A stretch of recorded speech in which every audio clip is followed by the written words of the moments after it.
Oh,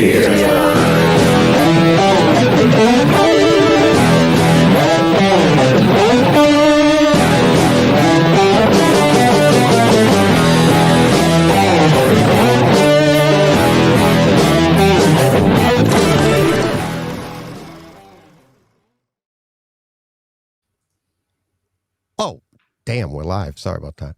Hey, home theater nerds. Welcome to the Bright Side Home Theater Podcast. The Home Theater Podcast is all about the experiences. Weird. The sights. The sounds. The scenes, apparently.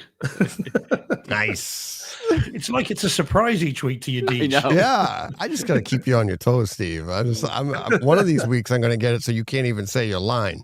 You got one word to say. Two, really. If you include the definite article. Yeah. So yeah, we were yes, backstage jokes. Yep. It's the privilege, you know. They're not really that good, trust me. We save all the good ones for the show, so if that gives you any idea. Right, if that tells you anything. It's like, no, save that. That's a gem. Save that for later. Okay. Oh God. All right.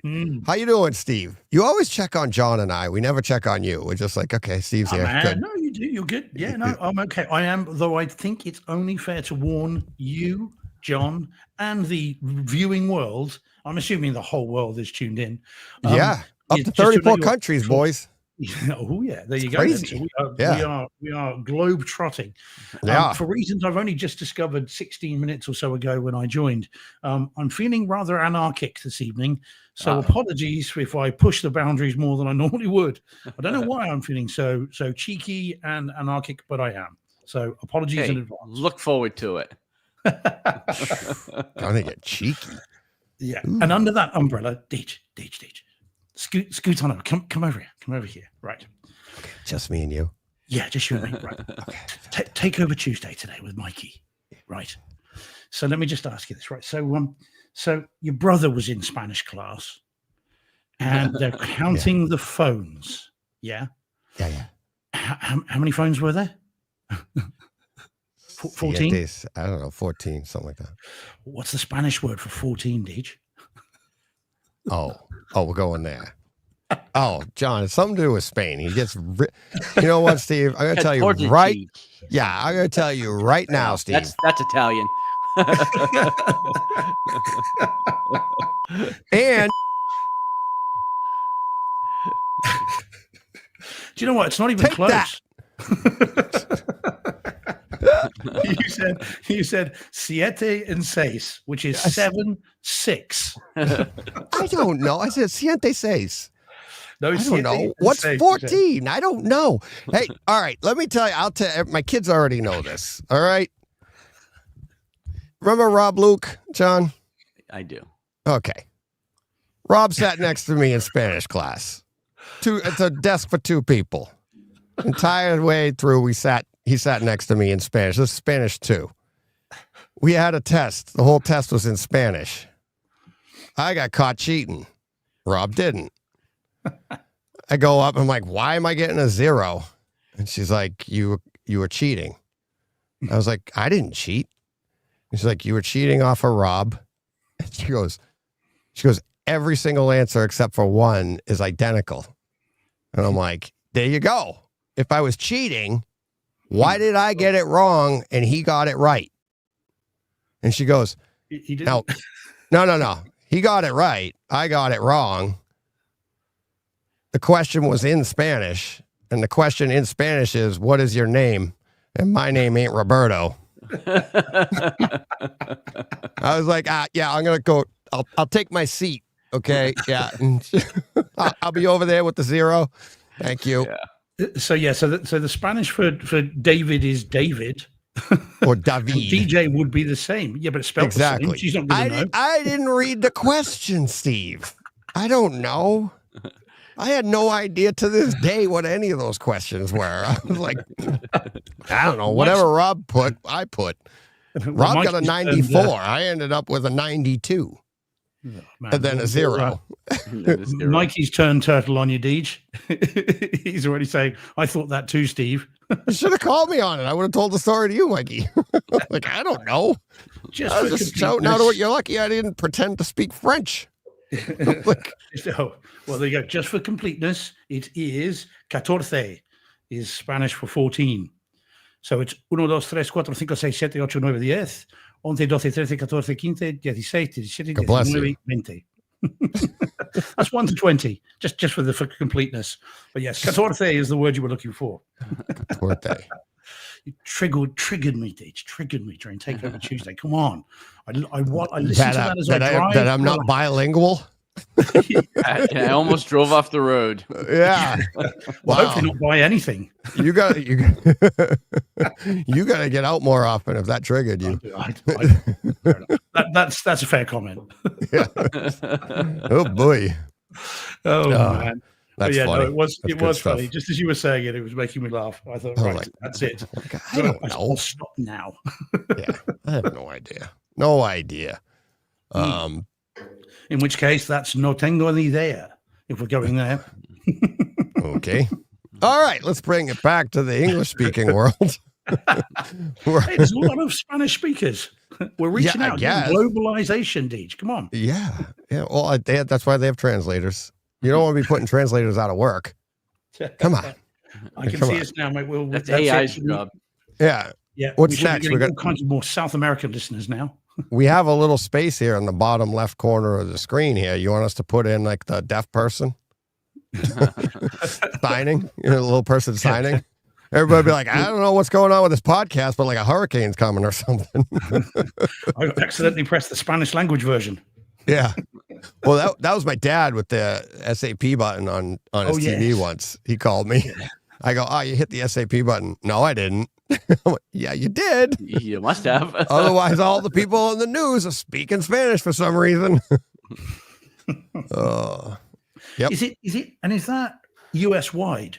So anywhere in the US, you can press this SAP button and you'll get a depends on the channel, version, whatever you're watching.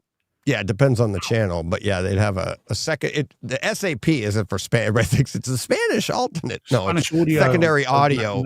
Yeah, secondary audio. Yeah. Okay. Yeah, secondary audio programming is what it stands for. So it could be like through your TV, you can get, oh wow, look, audio commentary if they wanted to, but they just they put it to Spanish, which okay. Whatever. Yeah. Okay. But, yeah. Cool. I'm surprised there's that many Spanish speakers there to make that worthwhile. I've always said that. Texas and no, I know on the southern borders. Of course. Well, up here, I'd be like, there's, I guess, between Portuguese or whatever. I don't know if it's the closest, but I've always said that because I'm like, there's a ton of Italians in the North End. We have all this. I'm like, isn't that kind of like racist where we just pick one?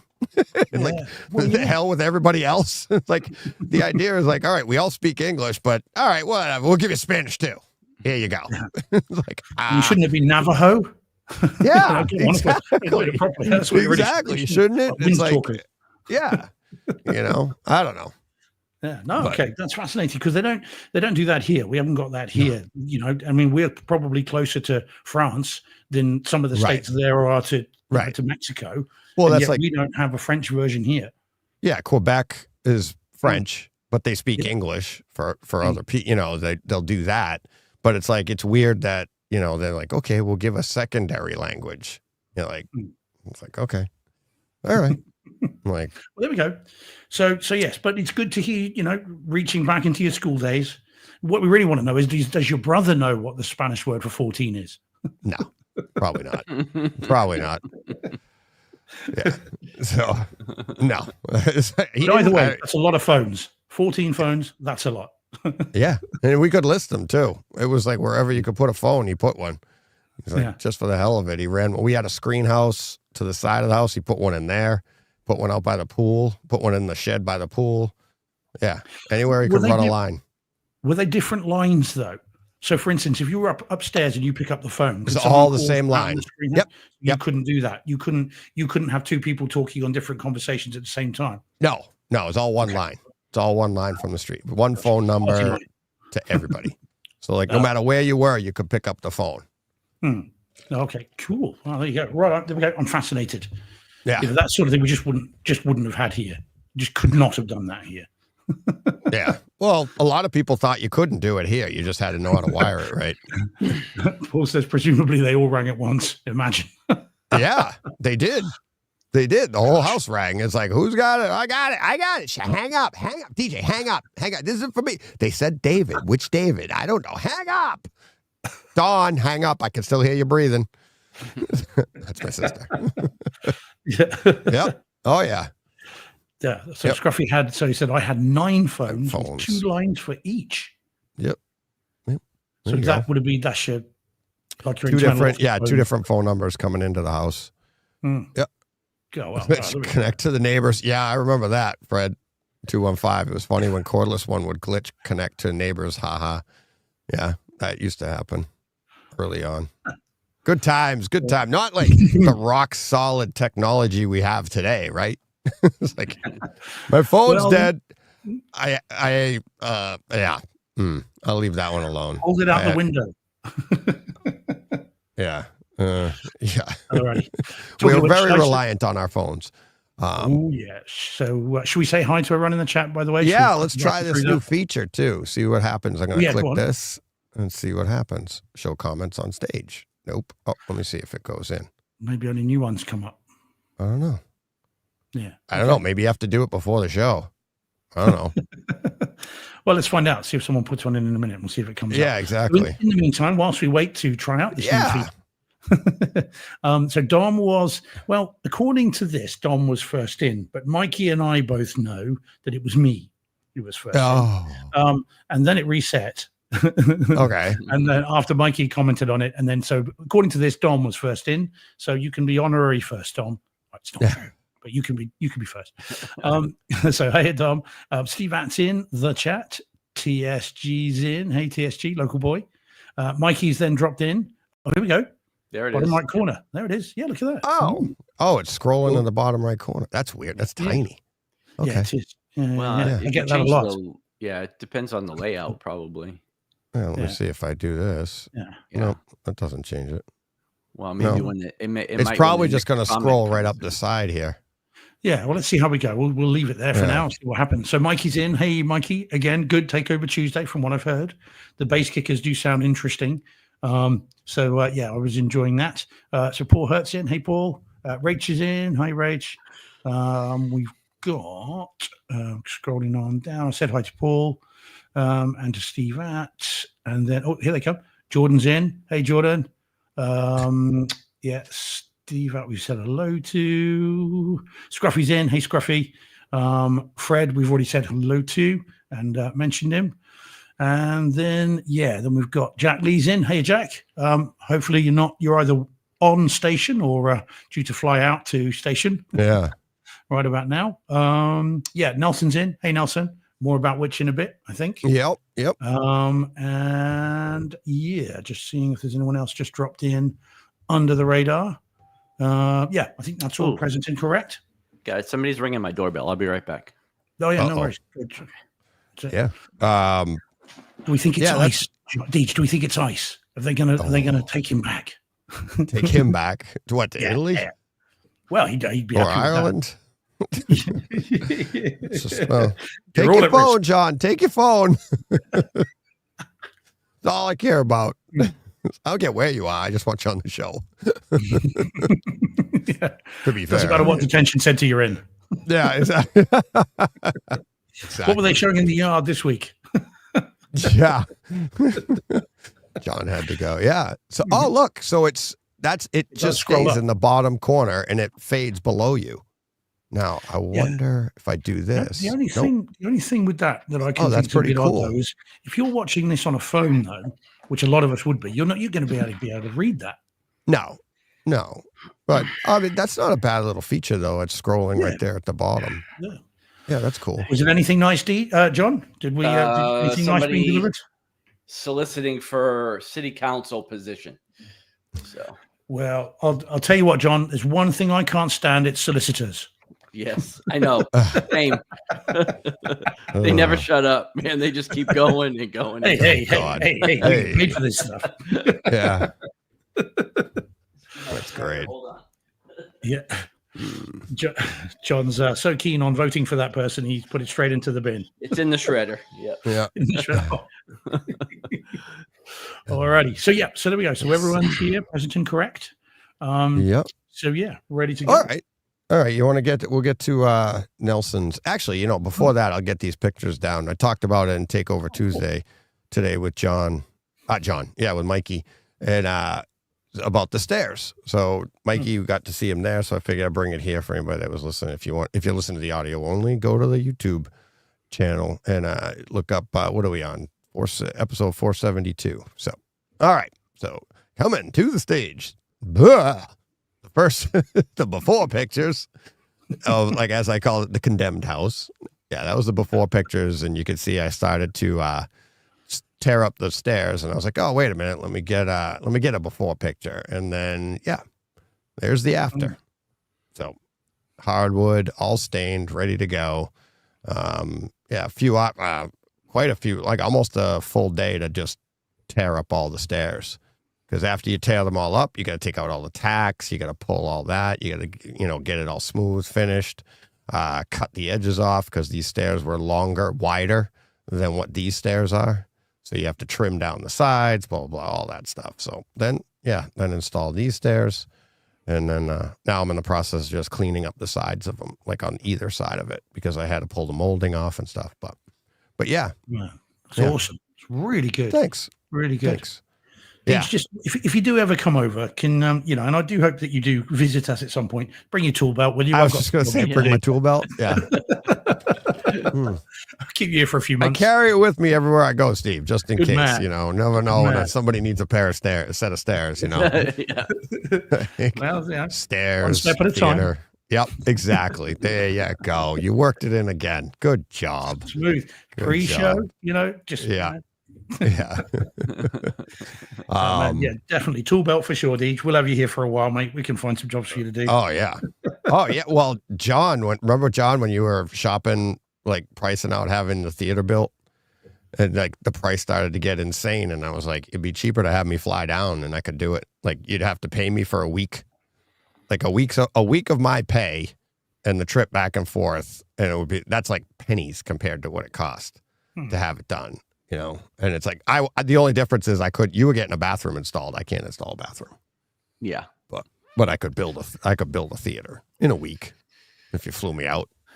Yeah. You gotta buy the lumber too. You gotta buy all the supplies. I mean, no, that's part of your labor. Yeah, exactly. Yeah. Oh, that's all in the cost. You can pay for, like, exactly. Here's your money for a week. Yeah. Now, anybody sitting there listening and they're thinking, oh, I'll just pay DJ a week's salary and have him come out. Yeah, it's a week's salary in the summer. I was gonna say, I'm gonna choose a week in December. Right. Well, and I did say that to you, remember? I go, oh, if you pick that's a when week, you were gonna come. Yeah, exactly. When I don't make much. Exactly. Right. But even I think people would be surprised and I'll show you invoices. I'm like, this is what I make in a week.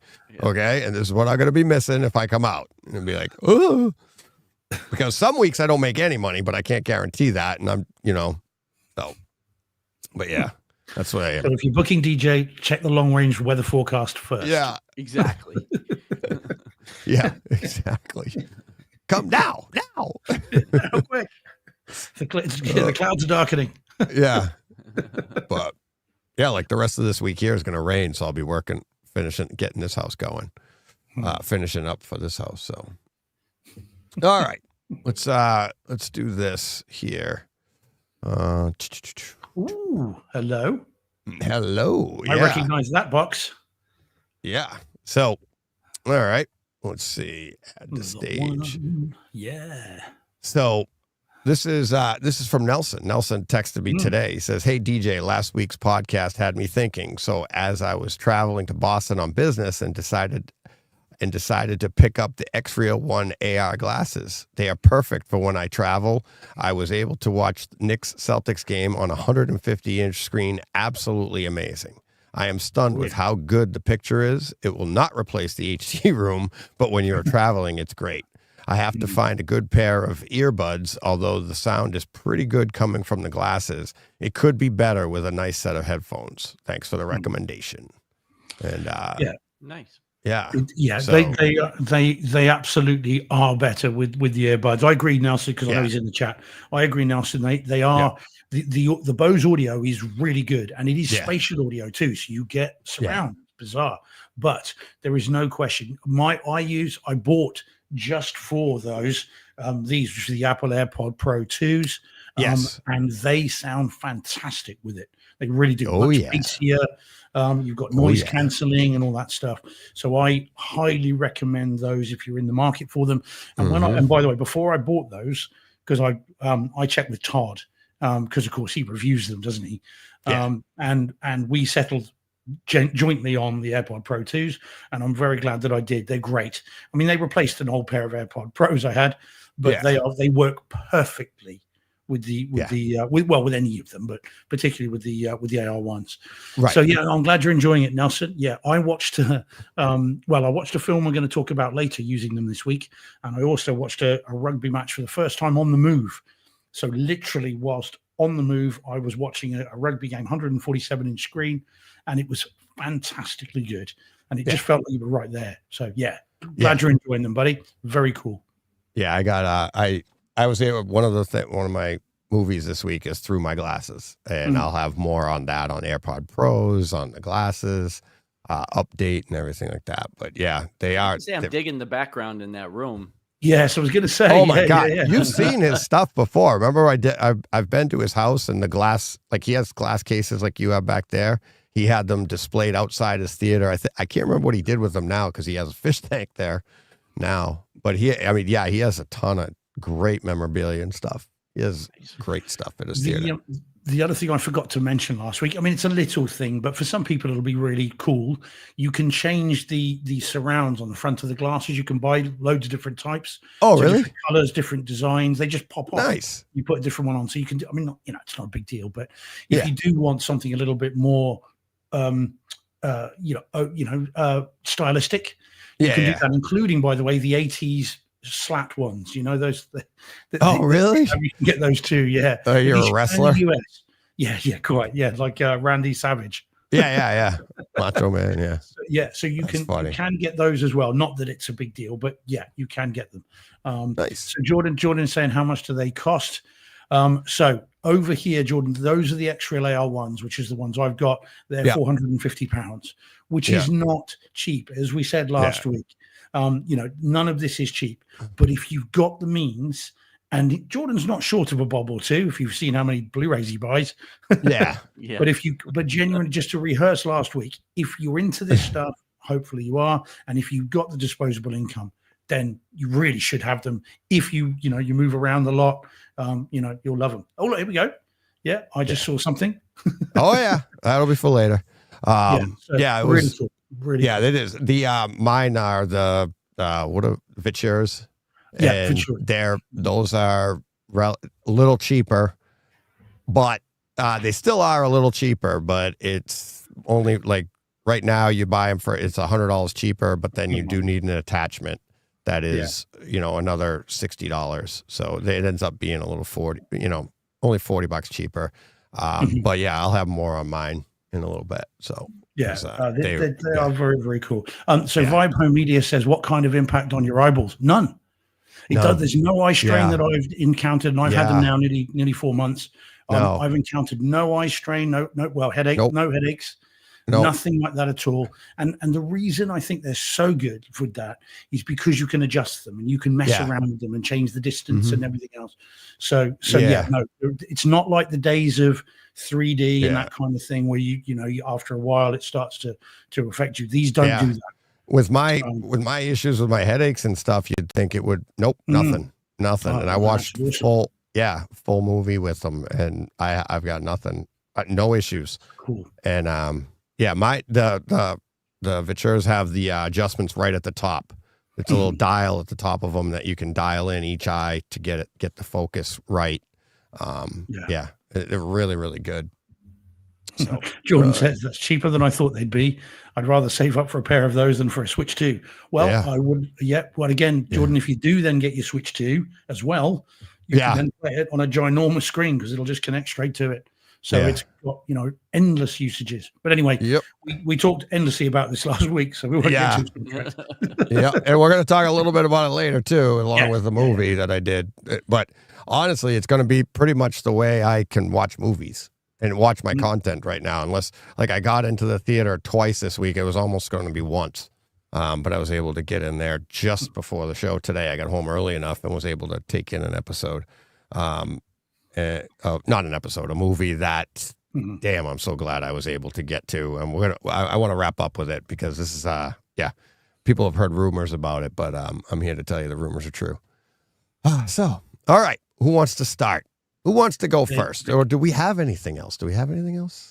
No, don't think so. All right. We're ready to rock and roll. We've got loads of experiences, so we might as well just jump. Yeah. So, all right. Who wants to go? You want to hit? I'm not worried. Start with this one first.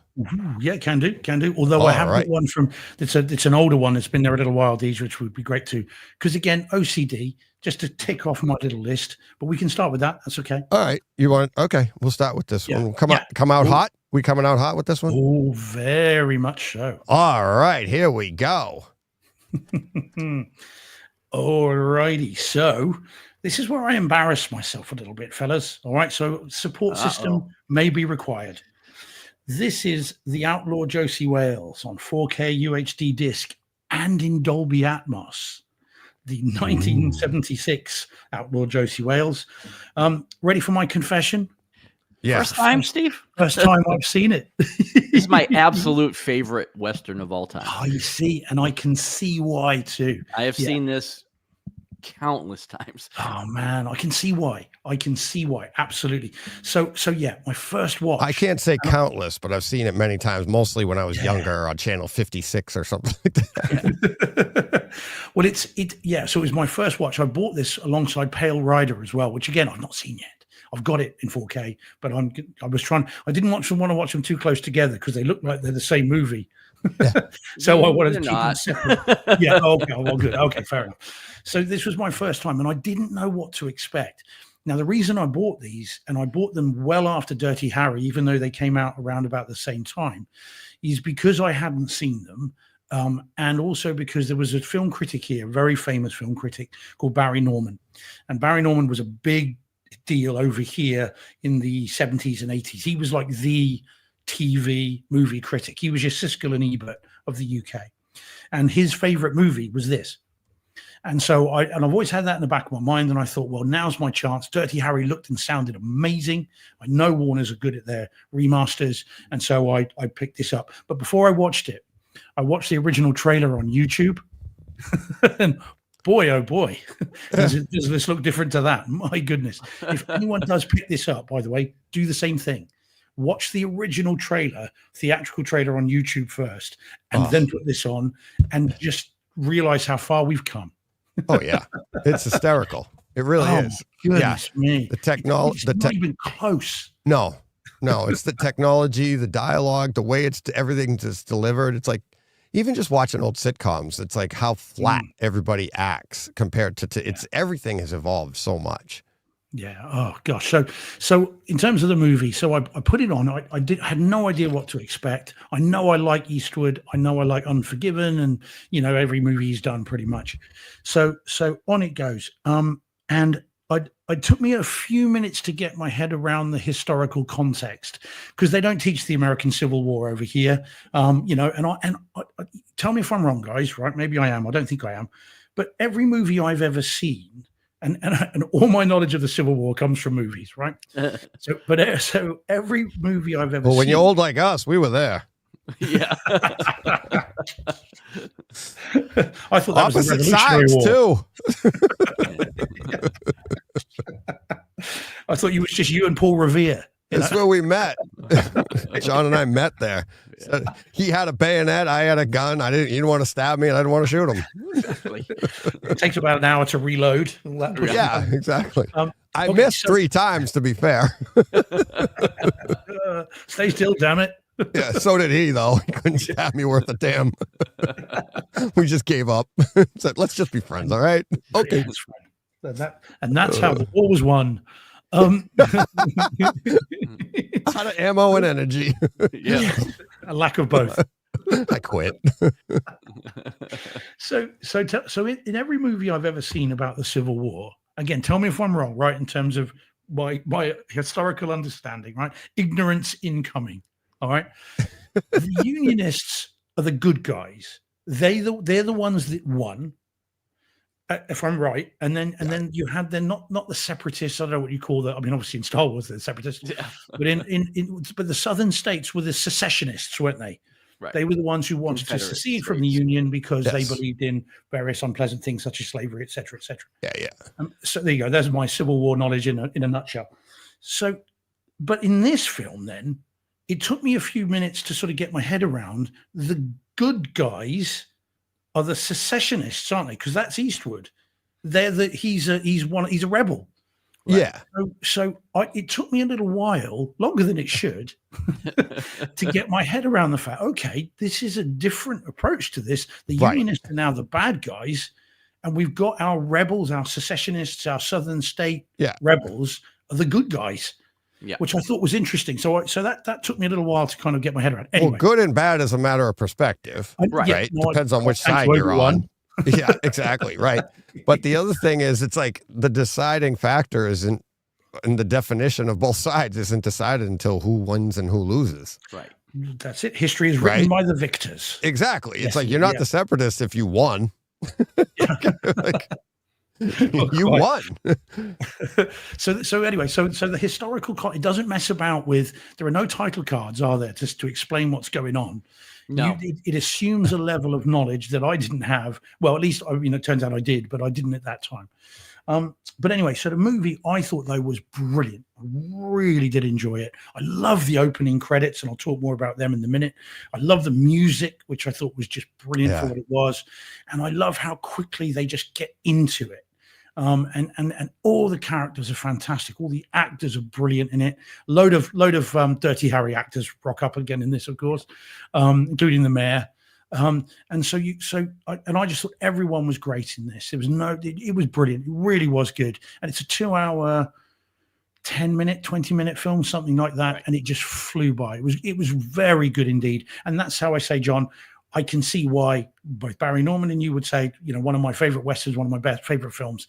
It was great. And Eastwood was brilliant in it. And even the scar looks relatively convincing, even in 4K. Right. So as a movie, it was great. So the home theater experience, I am very, very pleased to report it looks stunning. And it sounds great as well. I did take some photos. I used to do screenshots, didn't I, years ago. I did take some, but I then thought, I won't put them up because life's too short.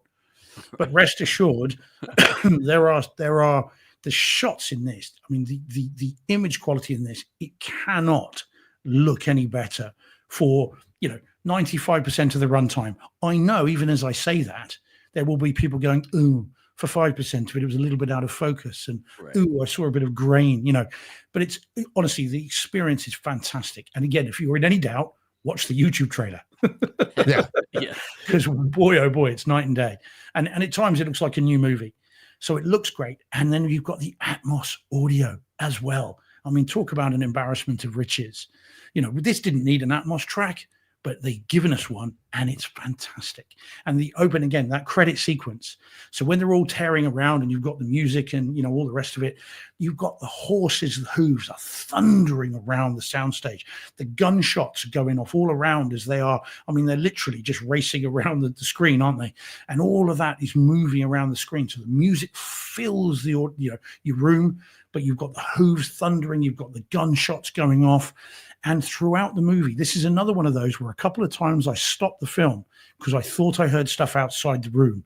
And it's not. It's the atmospherics of, birds chirping and the wind in the trees and people having conversations off screen that you can now hear. It's bonkers. Obviously, I've got nothing to compare it to other than the YouTube trailer. Right. But little clip. Notwithstanding, this looks like a modern movie. It looks like, Unforgiven. It's been shot in the same kind of way. And prepared to be transfixed, as I was, by white fluffy clouds. Oh. they just look like cotton candy, like they look I like pretty clouds. Yeah, well, with good HDR, of course, you've got the blue of the sky, the white fluffy clouds, and they look kind of 3-dimensional. It's awesome. I mean, John, favorite Western. Yeah, you should be the one cha-chinging this before Deej does. I know, but there was an announcement yesterday that has put me off buying new discs. Okay. Yeah, we'll get into that next. I know we're going to get to it because I see. Yes, I think I know what you mean. Yeah, okie dokie. Well, then, fair enough. And like Jordan, I do own the Blu-ray, and I do know that it needs an upgrade. but yeah.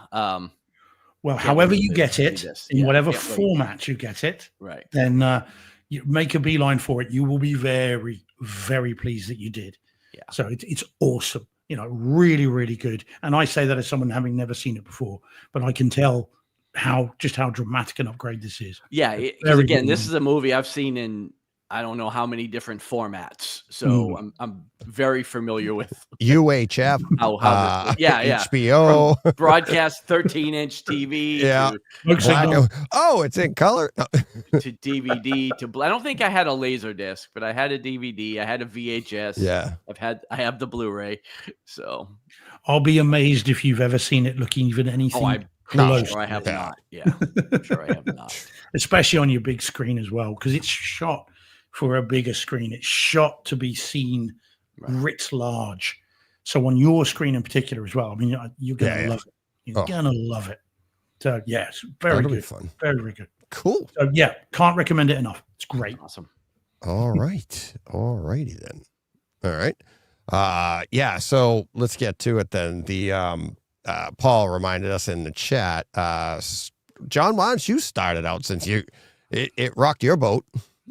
Well, I don't know that it rocked my boat, but so prepare to drink for those that play this game. Kaleidescape announced a new product yesterday, the Strato E, which now sits between the Strato M and the Strato V.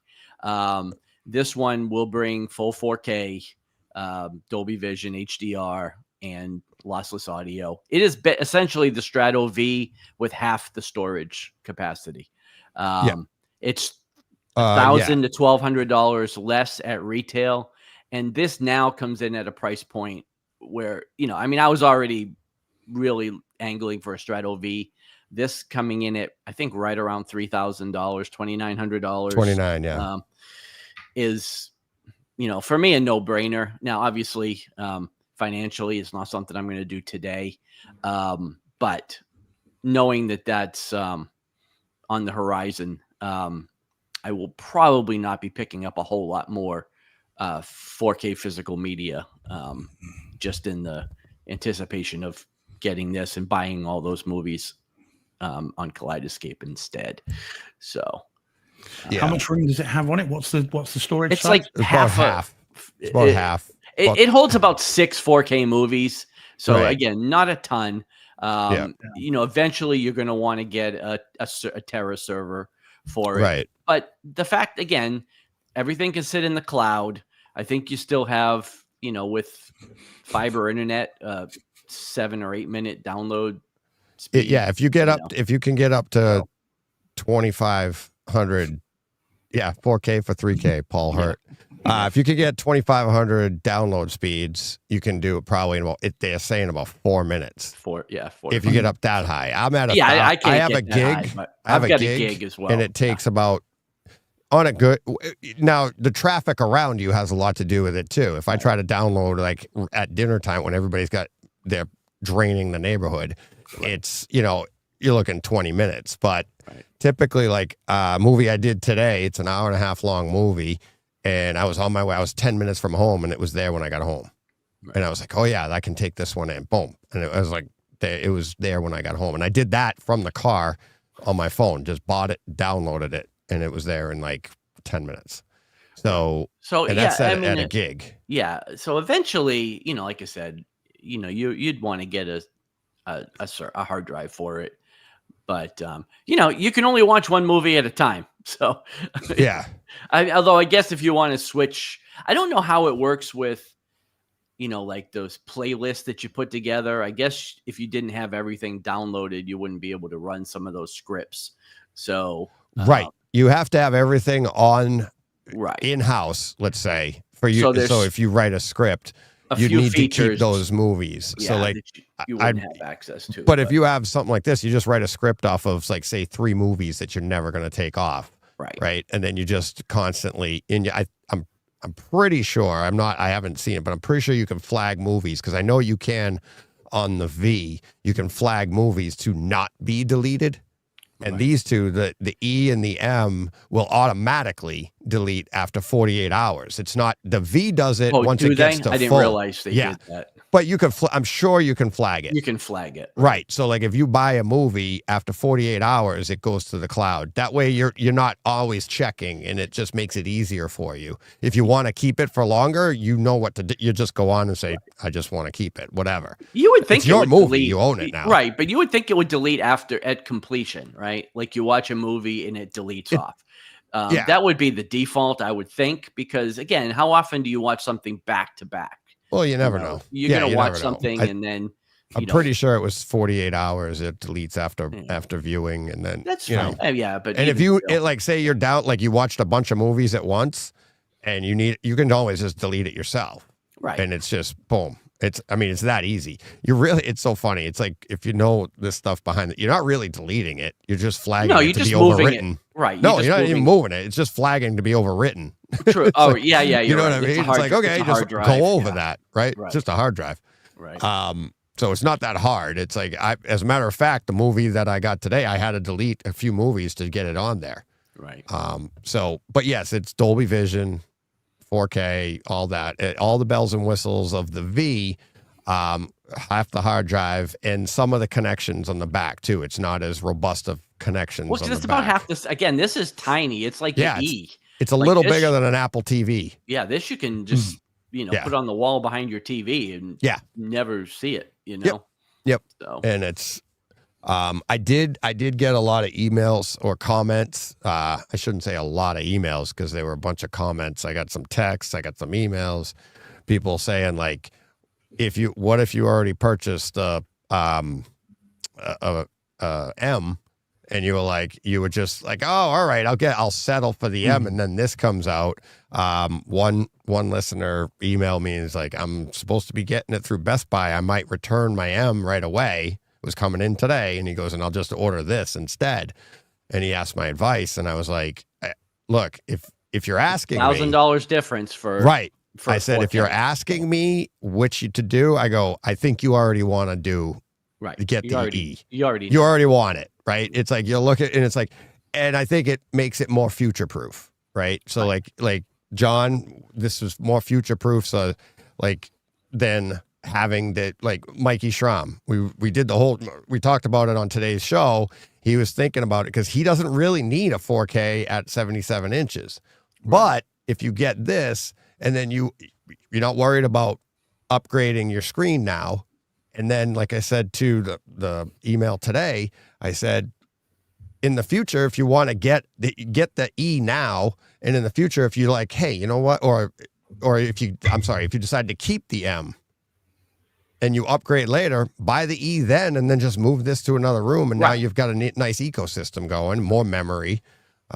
It's it gives you a lot of options, but I think this here is like, I love seeing. I went on last night. I don't do this, John, but I went on last night. Just scrolled. I Googled like Kaleidescape E, and I wanted to see some of the forums and some people. Oh yeah, all the things. It's like nobody's ever happy. It's like, if they could get this to 2K, $2,000. Boom. So they did that. Now this one here is at 3, and now people are listing, okay, this one at 1, this one at 2K, and the other one at 3K. Then they would sell a ton. It's like, okay. But again, you start your business and run it that way. At $3,000, again, everything's relative, right? But at $3,000, this is an affordable piece of home theater equipment.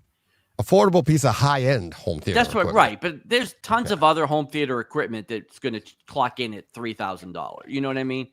When you're at $7,000, $8,000, $10,000, that's that's a huge investment. And again, I'm not saying $3,000. $3,000 is a lot of money. I don't care how much money you have. It's still a lot of money. But it's like everybody, like you said, everybody said Kaleidescape is the way to go. Just make it affordable. Just do.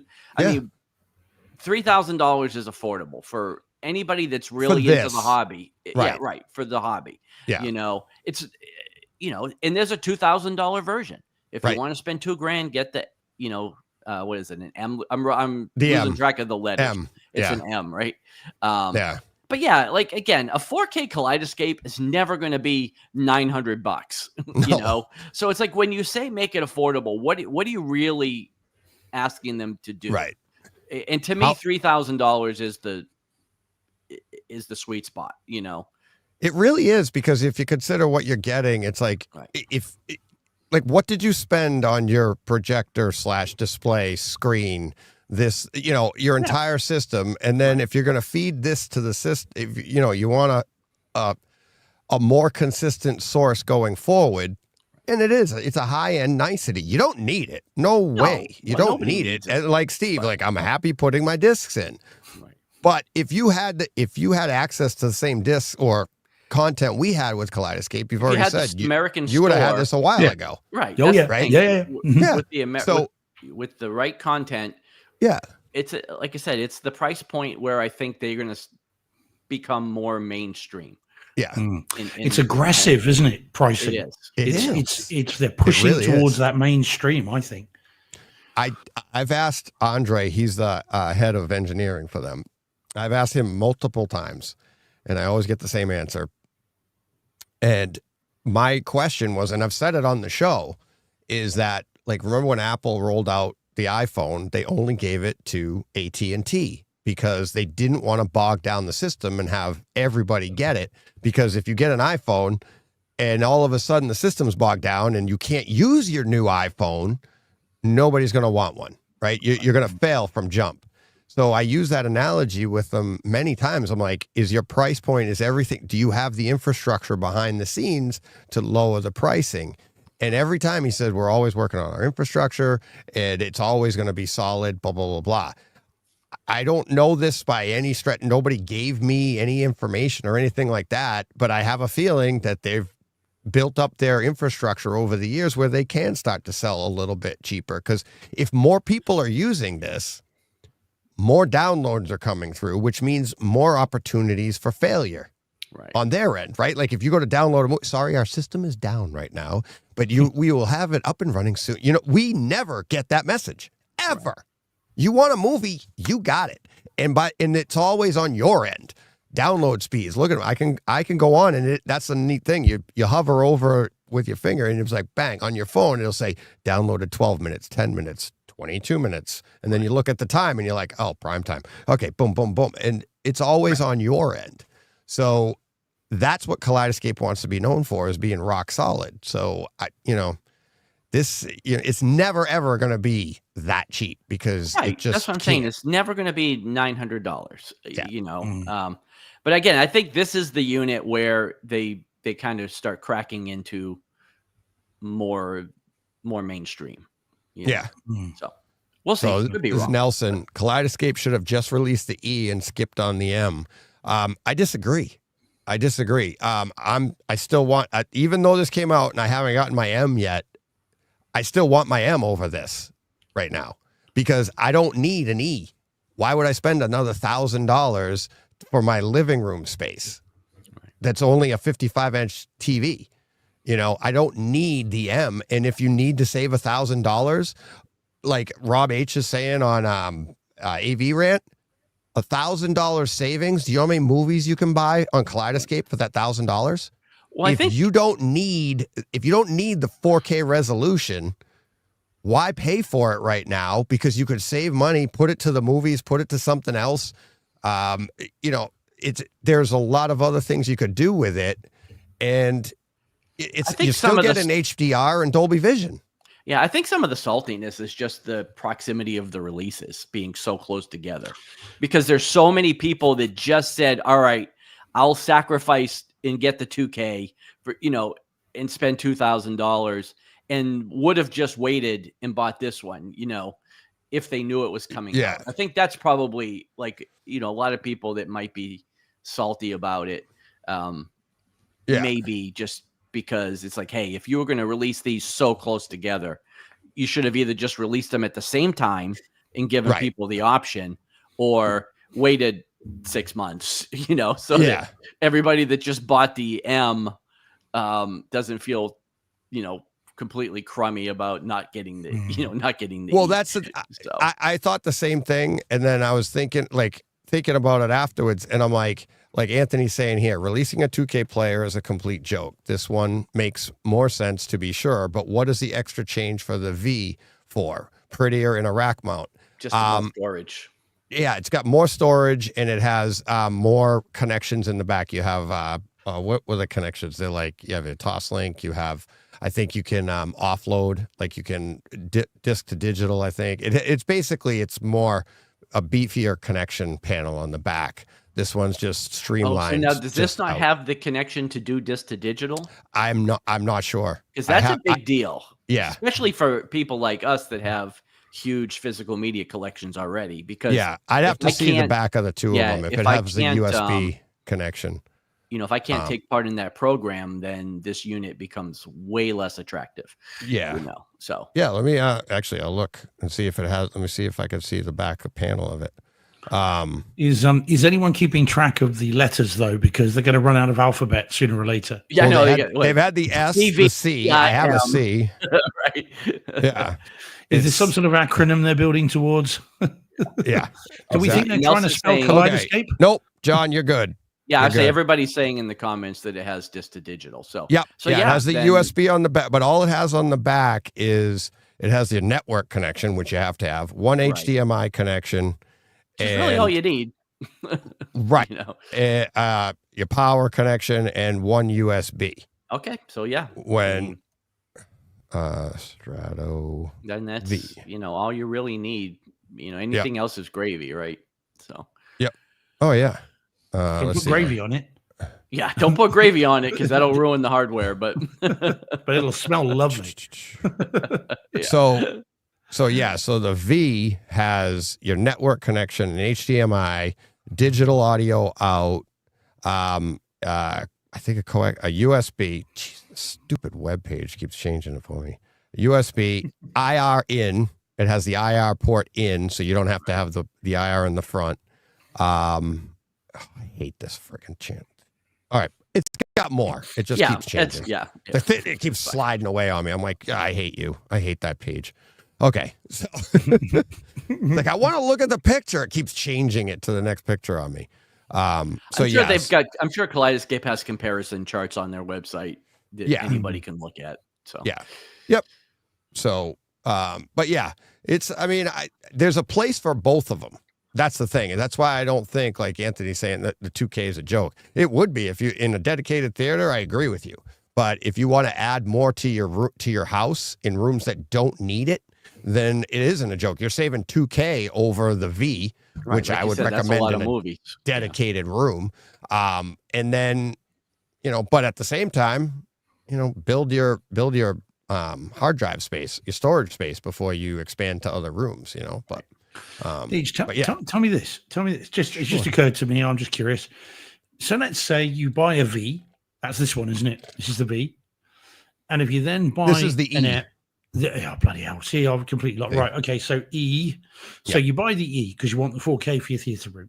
Yep. And you then buy an M because you want this in the lounge, the front room on your 55-inch TV. Yeah. So if I buy a 4K version of a movie in my theater room for my E, if I then go into the front room and I want to watch that same movie, but now I can only watch it in 1080p, do you have to buy it again? Nope. So it'll just download to your front room.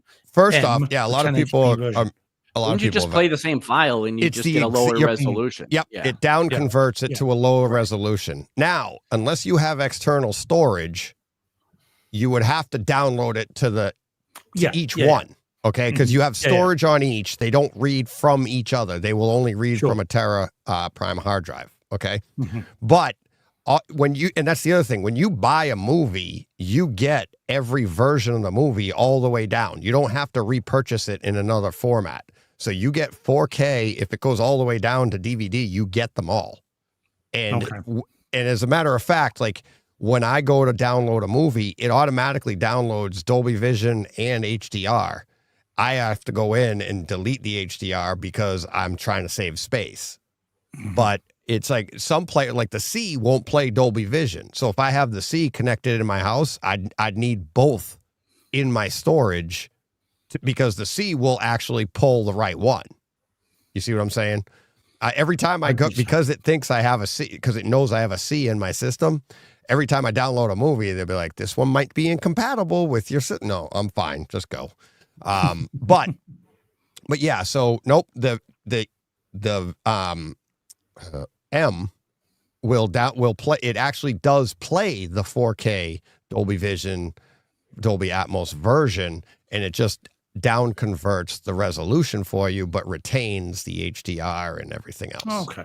Oh, there we go. So, yeah, just curious. No problem. Yeah, fine. Yeah. No, it's a great question. A lot of people have been asking that. So. I do like the design language of this one here. I do love that blue, the blue kind of light coming through it. That's new, isn't it? That's a new design. They're normally just these black boxes, aren't they? Yeah. So that's kind of cool. I do like that. It looks like Godzilla's swiped at it.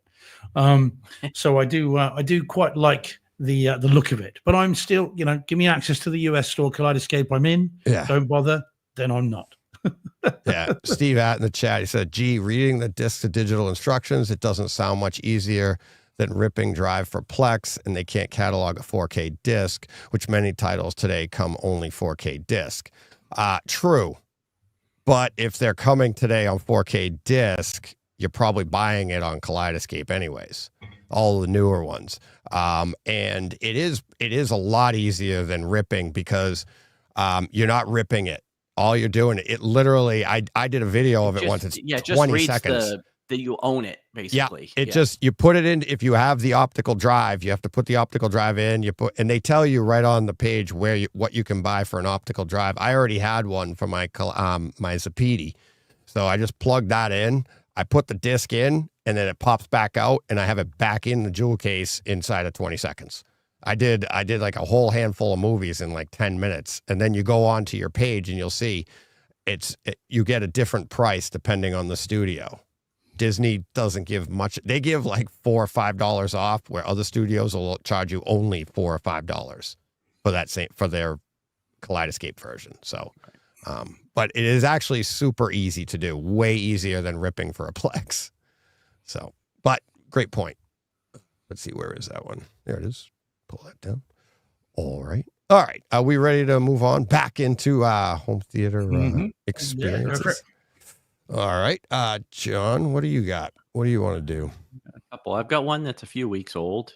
All right. Yeah. Let me scroll up and find that for you. Got one that's from this week.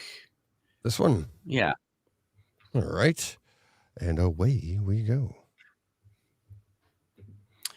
All right. So this then is the Apple TV exclusive, the Apple TV program, Slow Horses. This is, of course, Dolby Vision, Dolby Atmos, all the good things you expect from Apple TV. So I know I'm super late to the party with this show. But to be fair, I did watch season 1 way back when it first released with my wife, who wasn't super keen on it. And so we didn't continue when season 2 was released. Although I really enjoyed season 1. So anyways, I had constantly see people talking about this show online. So I was like, you know what? I've got time now. I'm going to go back through and I'm going to catch up on all 4 seasons of this, which are what are currently available, with 2 more confirmed, I think, which will be the final 2 seasons. Have either of you seen this show? I haven't. I've had it recommended to me by lots of people, but I haven't seen it. It is fantastic. I started it a while ago. I started like one. I might have got 2 episodes in, and I don't know why I fell off. It wasn't that I didn't like it. I just think I got distracted by something else, maybe. It is fantastic. And Gary Oldman, who turns in a great performance in everything he's in. This is like a career role for him. Like, he is just unbelievably good in this series. But these are very tight, taut story seasons. There's 6 episodes apiece, so there's no filler here. They are just they hit the ground running every season, and they are just gripping episodes from start to finish, which is really why I wanted to bring this to the show, because I haven't heard anybody talk about it.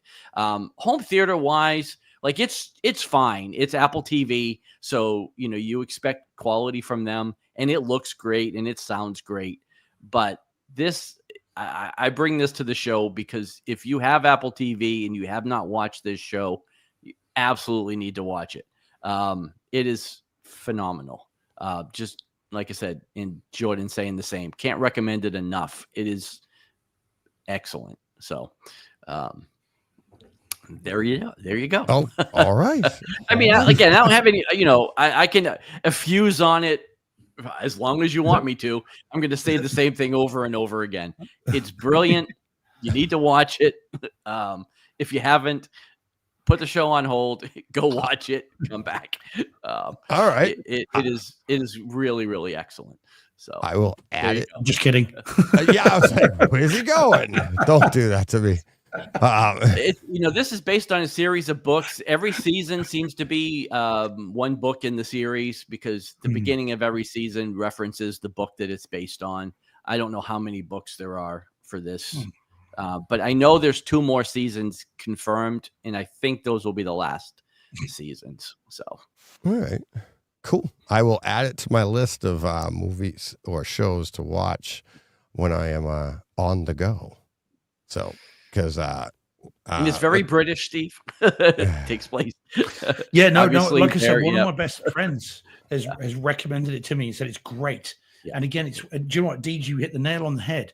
This is one of those shows you can just kind of chuck the glasses on and watch it, when you've got a spare half hour, an hour. So it is really not about the home theater. It's something I think I'll do. Yeah. I mean, it's there, but this is just for the viewing. It's real. You can watch it on your TV in the front room, in the kitchen, wherever. Doesn't matter.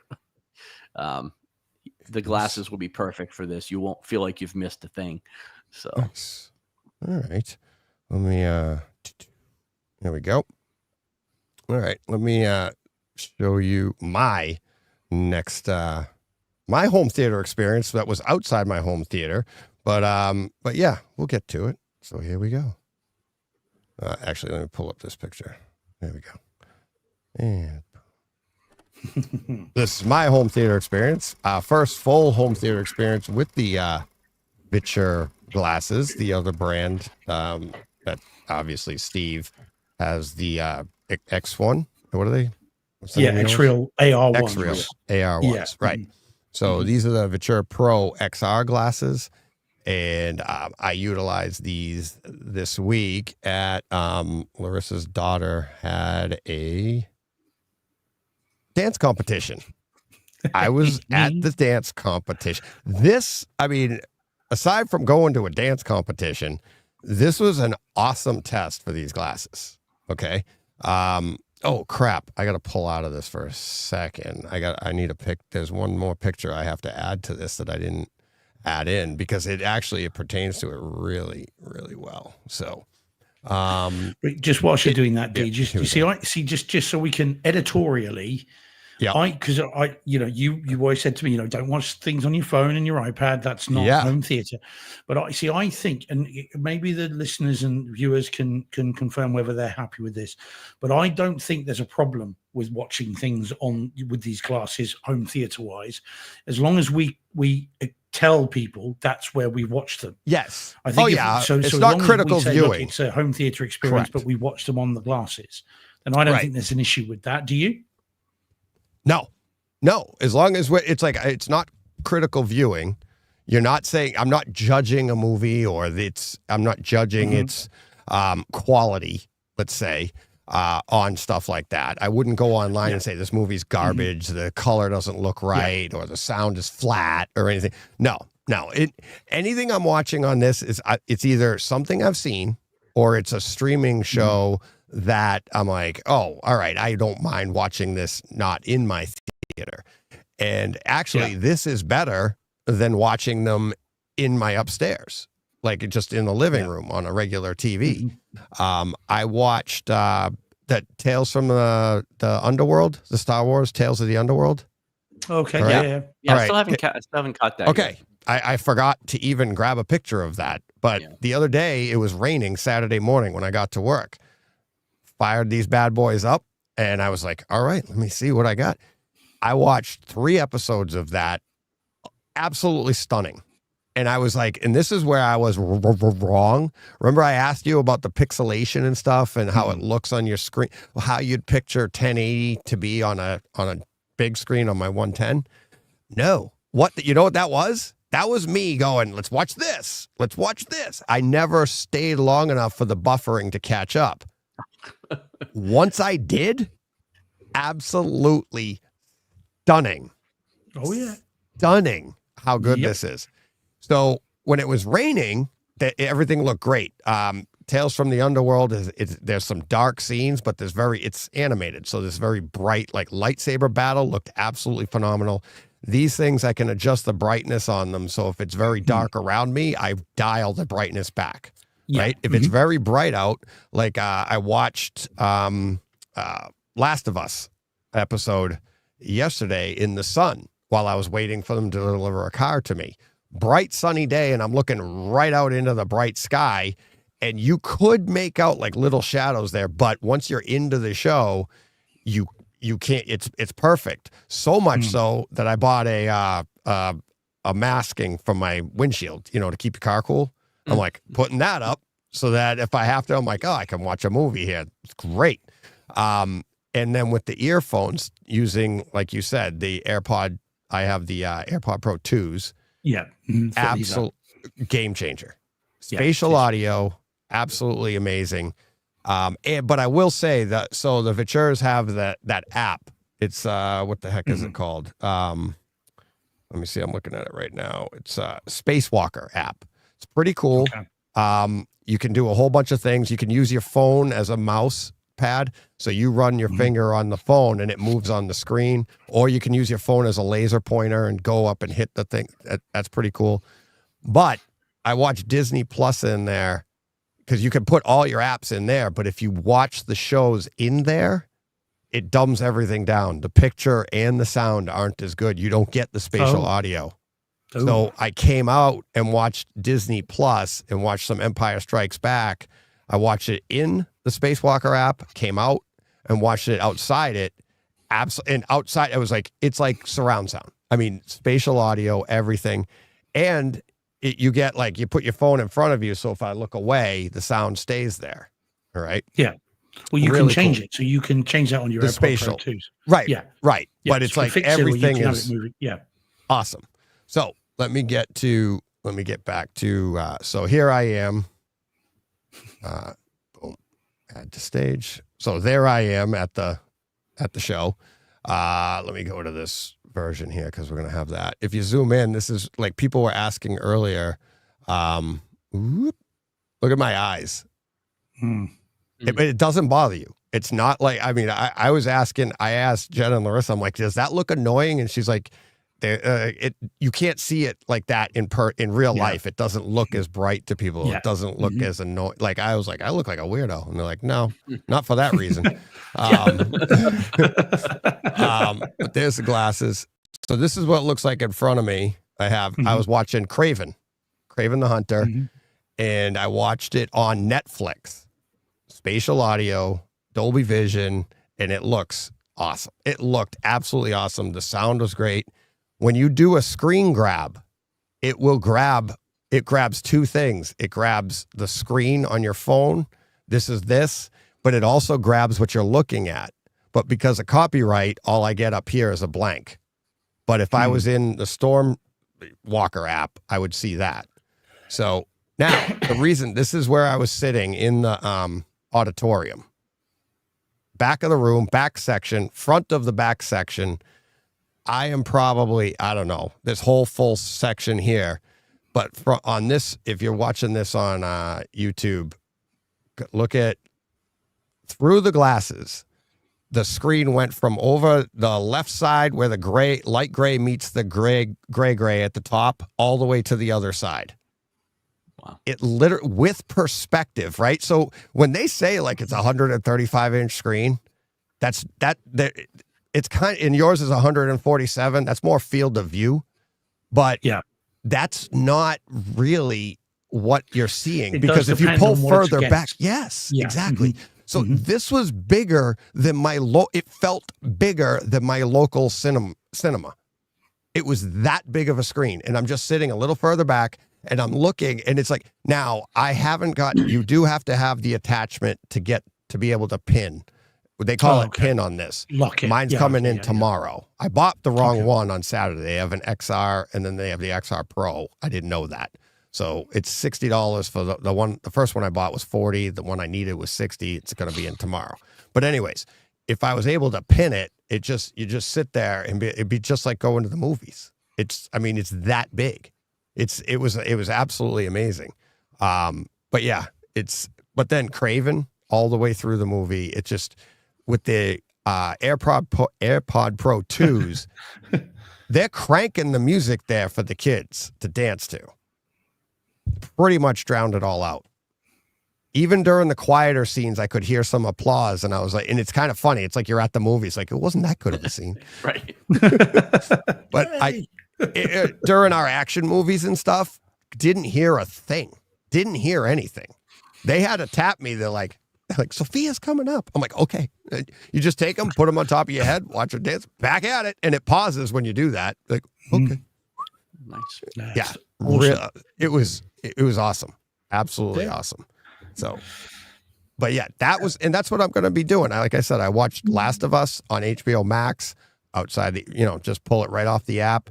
And like I said, I'm looking for more and more shows, because if I have some time on the road, I'll just take in a show or something like that. And it's great.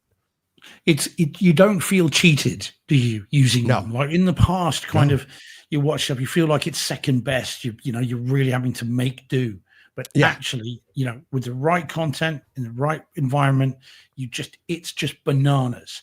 We are, through the looking glasses here, people. Yeah. Yeah. It's very, very good. I think they're great. Like I said to you last week, I don't leave home without these. No, I don't either. They're not too now. good.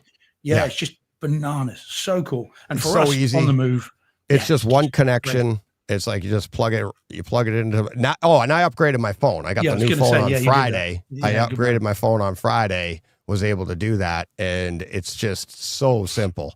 It's ridiculous. All the features, same features that, like, I could put it up into the corner, same as yours. There's I can't even think of the different features anything that yours would have had that I don't.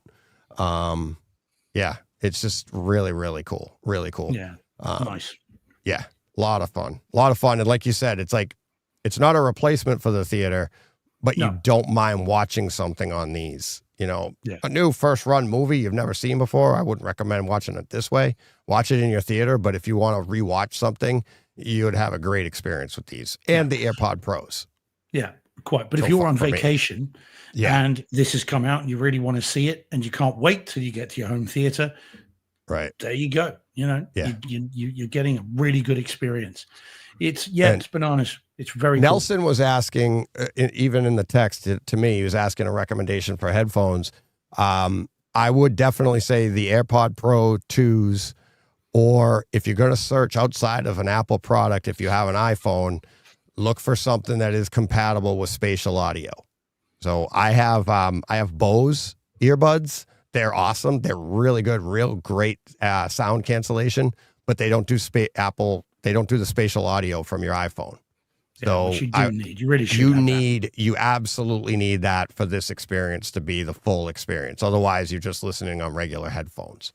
I don't even know if there's other brands that will do the spatial audio, like an Apple spatial. That might be proprietary. I'm not sure, but that's worth it right there. The Apple AirPod Pro 2s for me. So yeah, they're great. They are good, and I second that. And I've got them for mine as well. And I bought, just like you. I mean, I bought those. Well, yeah, you already had them, but I bought those for the glasses, and I'm glad I did. Mm-hmm.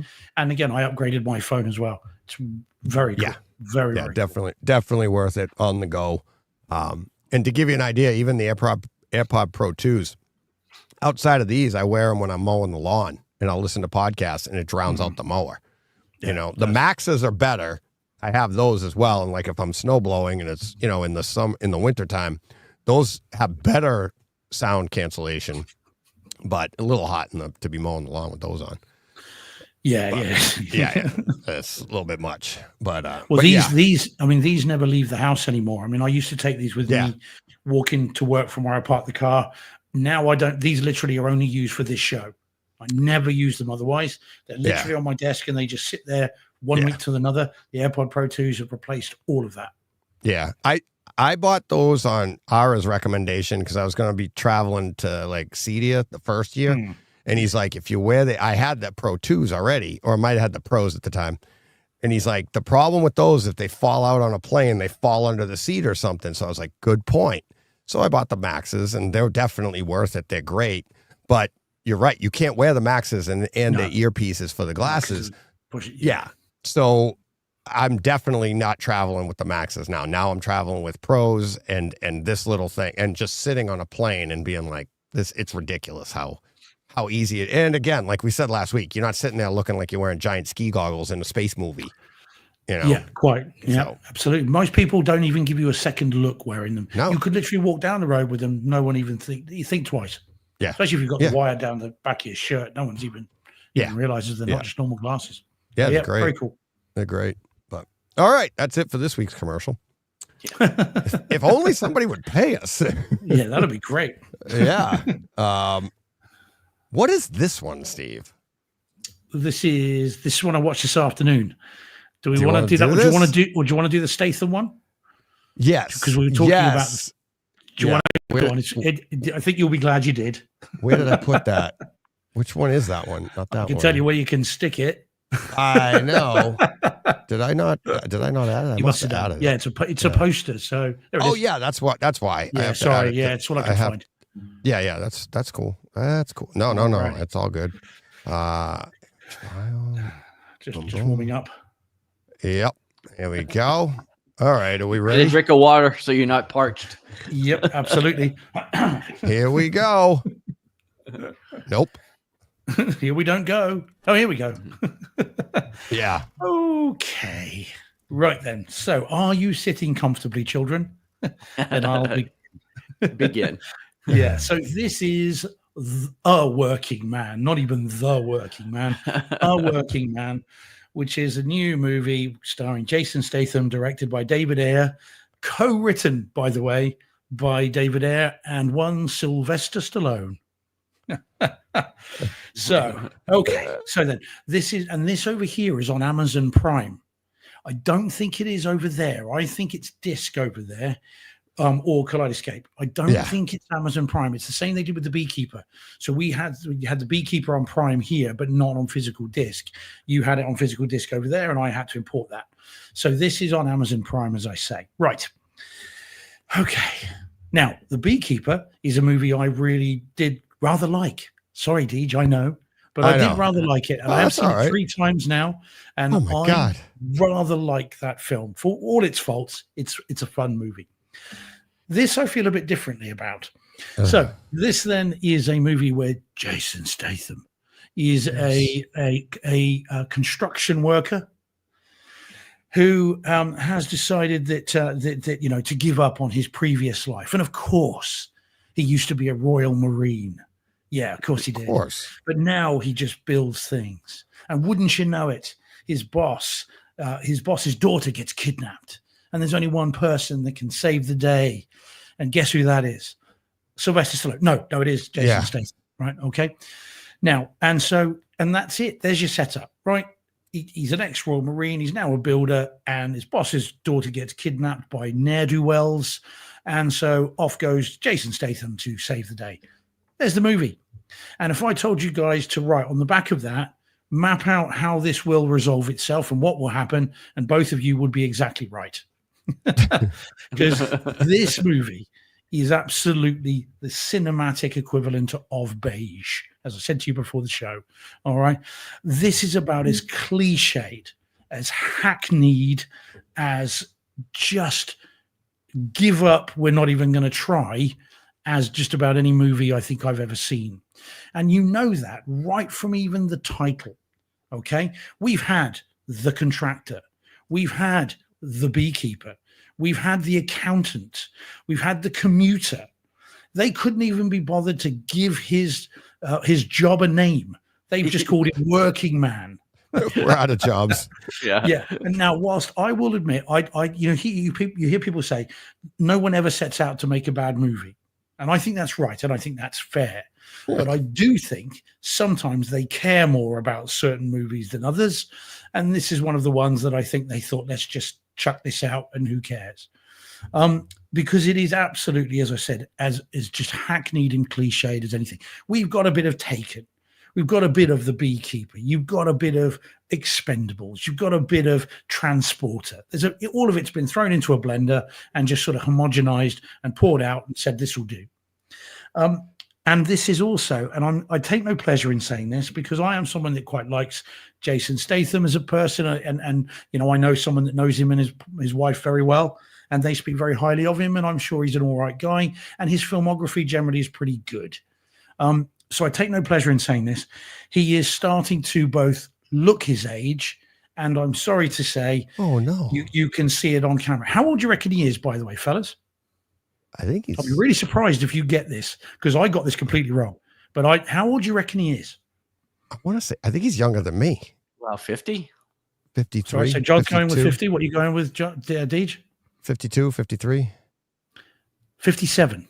Wow. Oh. I know. I thought he was younger than twice. Me. Yeah, well, I did. Yeah. I think he was younger than me.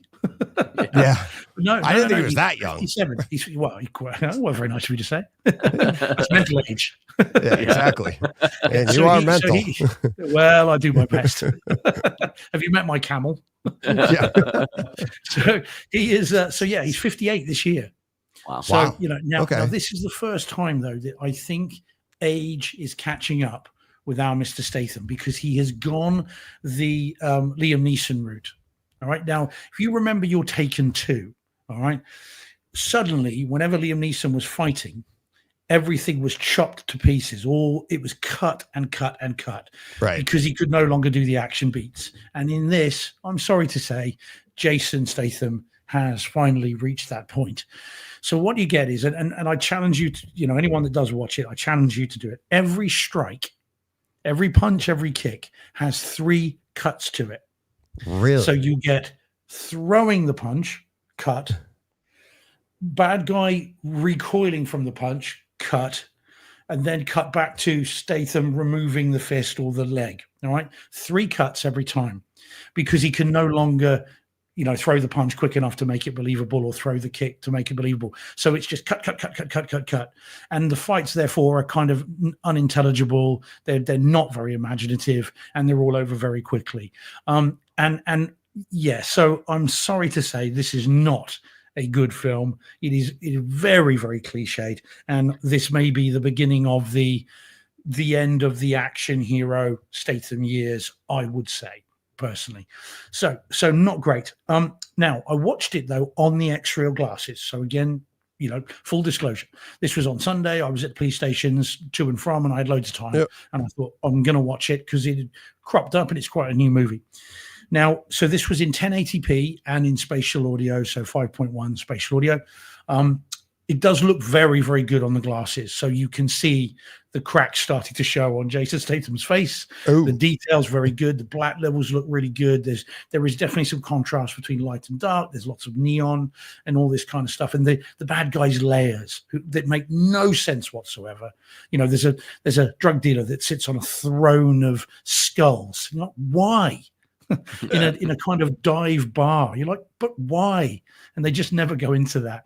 And yet it's all neon and red and, looks really good. And the sound is beefy. There's some decent guns in this at least. And via spatial audio, they've got some presence and some heft. So presentation-wise, fine. Movie-wise, not fine. And as I say, poor old Jason, he's showing his age. And so from now on, he's either going to gravitate to the mentor roles of the new, younger, action hero coming through, or he'll go the Liam Neeson route, and it'll just get ever more ridiculous. Famously in Taken 2, there's a scene where he gets over a fence. He has to climb over a fence, and there's literally Liam Neeson approaches fence, cut 1, stands on box, cut 2, raises leg to fence, cut 3, cuts to him over fence, dropping leg, cut 4, stepping off box other side, cut 5.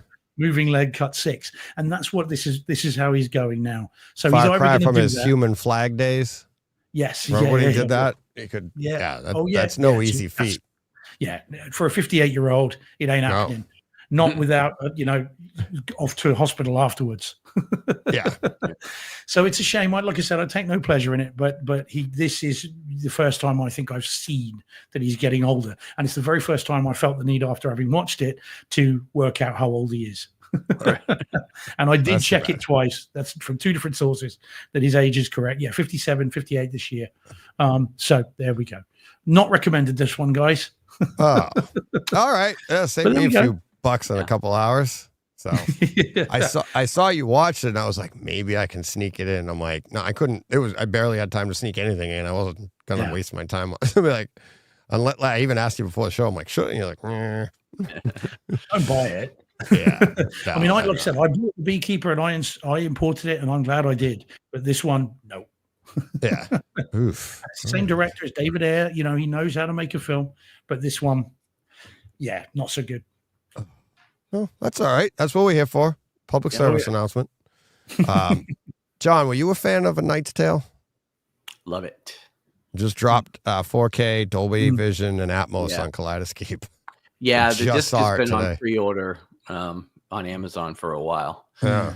But now I'll probably hold off now. But again, I don't know.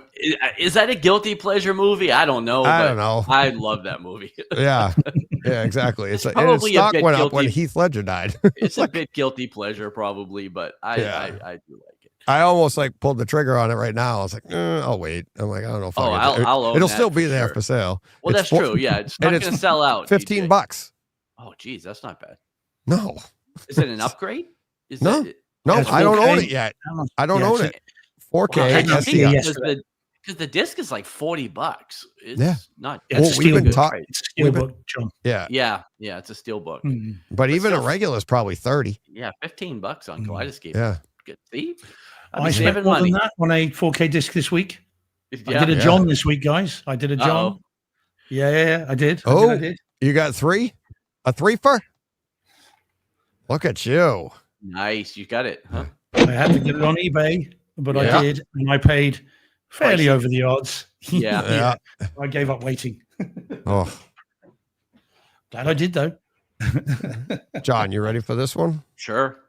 All righty. Here we go. Let's go. All right. So this is a show on Netflix that I discovered called Kingdom. This came out in 2019. Again, have either one of you ever seen or heard of this? No. Okay. It looks cool. Like that picture. Can't say I have. So this is a cross between Game of Thrones and The Walking Dead. It takes place in period Korea, medieval, like Joseon dynasty Korea. Wow. So Steve, right up our alley. Again, I'll be right back, guys. Yeah. Similar to Slow Horses, these are very tight 6-episode seasons. So there's not a lot of downtime or filler here. Like these, again, just are full of action almost every episode. So yeah, again, I don't know how I found this. I just kind of stumbled on it because this has been out for, like I said, it's 2019, so it's 6 years old. But it showed up on my recommended for you page, and I was like, well, that sounds interesting. So yeah, season 1, so home theater wise, season 1 dropped in 2019 at 1080p with 5.1 audio. Season 2 dropped in 2020 with Dolby Vision, Dolby Atmos, 4K. So while I thought season 1 looked and sounded pretty decent for 1080p stream, it was miles better in season 2. It was a marked improvement in the video and the audio. And yeah, so definitely, if you like this kind of thing, this show was really, really great. My only trepidation to recommending this is that season 3 seems to be nowhere in sight because it's been 5 years since. Oh, wow. Now this was delayed a lot by COVID and the writer's strike and things like that. So, but season 3 was promised at one point and has not materialized, and you definitely need it because it is not a complete story. So that is a bit unfortunate, and that's the only reason why I would hesitate to recommend this. Although if you just skip the last 5 minutes of the last episode of season 2, you will have a pretty good ending for this series. Like, I thought that it was done. Like, I thought they did a great job of giving it a satisfying ending where everything seemed to have been wrapped up and was just going to finish. And then they kind of did 5 more minutes. And then you realize that the story is not done. So, so if you want to watch it, just skip the end and you'll be satisfied. But yeah, Steve, I think you would like this because again, this is stuff that we like, and these are World War Z zombies. They're not Walking Dead zombies, so they move like they chase you and they're going to catch you. But it did some interesting things in the zombie genre that I hadn't seen before, so I do recommend it. It is filmed in Korean audio, and to get the Dolby Atmos in season 2, you do have to watch it that way. But again, I will only watch things in their original audio anyway, so that doesn't bother me. But yeah, I like I said, I do recommend it. I really enjoyed this. I plowed right through it, 12 episodes in a couple days. And the home theater, like I said, the second season is really, really nice with the Atmos and the Dolby Vision. So, yeah, check it out. No, definitely. I'll have some time on my hands in a couple of weeks for a couple of days or so. So I shall, Netflix can be downloaded. So I shall download these and watch them. But I was feverishly looking for information on season 3, and couldn't find anything to confirm it. But is it a Netflix original? It is a Netflix original, and from everything I read, now again, this is 5 years old, but I guess it performed pretty well at the time. So, like, it was poised for another season. I don't know if COVID just kind of put the kibosh on that and it never recovered. But it did have a lot of traction from the comments that I read. It was when things slow down on Netflix, maybe they'll bring it back. It was a pretty big success for them. Although the fact that it's showing up on my main page, maybe it'll get a bit of a resurgence. And if it picks up a bunch of viewers, maybe that'll spur them along to. Or maybe that's why it's getting on your main page. It's like there's something coming, Yeah, maybe. Yeah. So maybe they'll cross this over with Sesame Street. Yeah. They just bought Sesame Street. They're going to cross it you'll over. get to see it for free on PBS and on Netflix. The Kingdom of Sesame Street multiverse. Yeah. I can't wait to see Big Bird running away. Yeah. So. Mr. Snuffleupagus, no. Yeah, exactly. All right. Let's see. We got Jordan in the chat about The Working Man. He said, believe it or not, but the editor for The Working Man is Fred Raskin, who edited Django Unchained, Bone Tomahawk, The Hateful Eight, and all 3 Guardians of the Galaxy films. So maybe he's just really good at editing. That's why they brought him in, because it's a statement movie. We need the best editor. So, sorry. Yeah, that's it. He had his work cut out for him. Cut it out. Oh, I did it wrong. It's from, what was that show? That was, what was that? It was, what's his name? It was the 3 guys Dave with Coulier. Yeah, Dave Coulier. It was like, cut Full House. it out. It was Full House. Yeah, Full House. There you go. Hey, so just to address Eric Ridgely for one quick second, we'll do a show for one. Yeah, I got you. So I did finish from season up to season 3, I think, which was the latest season. Really enjoyed it quite a bit. Can't wait for season 4. So I thought it was excellent. Nice. All right. And Greg, the Awesome Ninja Novocaine movie is on Paramount Plus now. I'm also looking forward to seeing that. Yeah, he told me it was awesome. Jack Quaid, isn't it? Yes. Yeah. Yeah, I haven't seen that yet myself. So there you go. All right. I was able to take this one in time. Actually get something else in my theater besides Andor, which I finished. I don't know if we'll have time to get to that. Maybe. But this one here, guys, the rumors are true. It was filmed in Spain. Oh, yeah.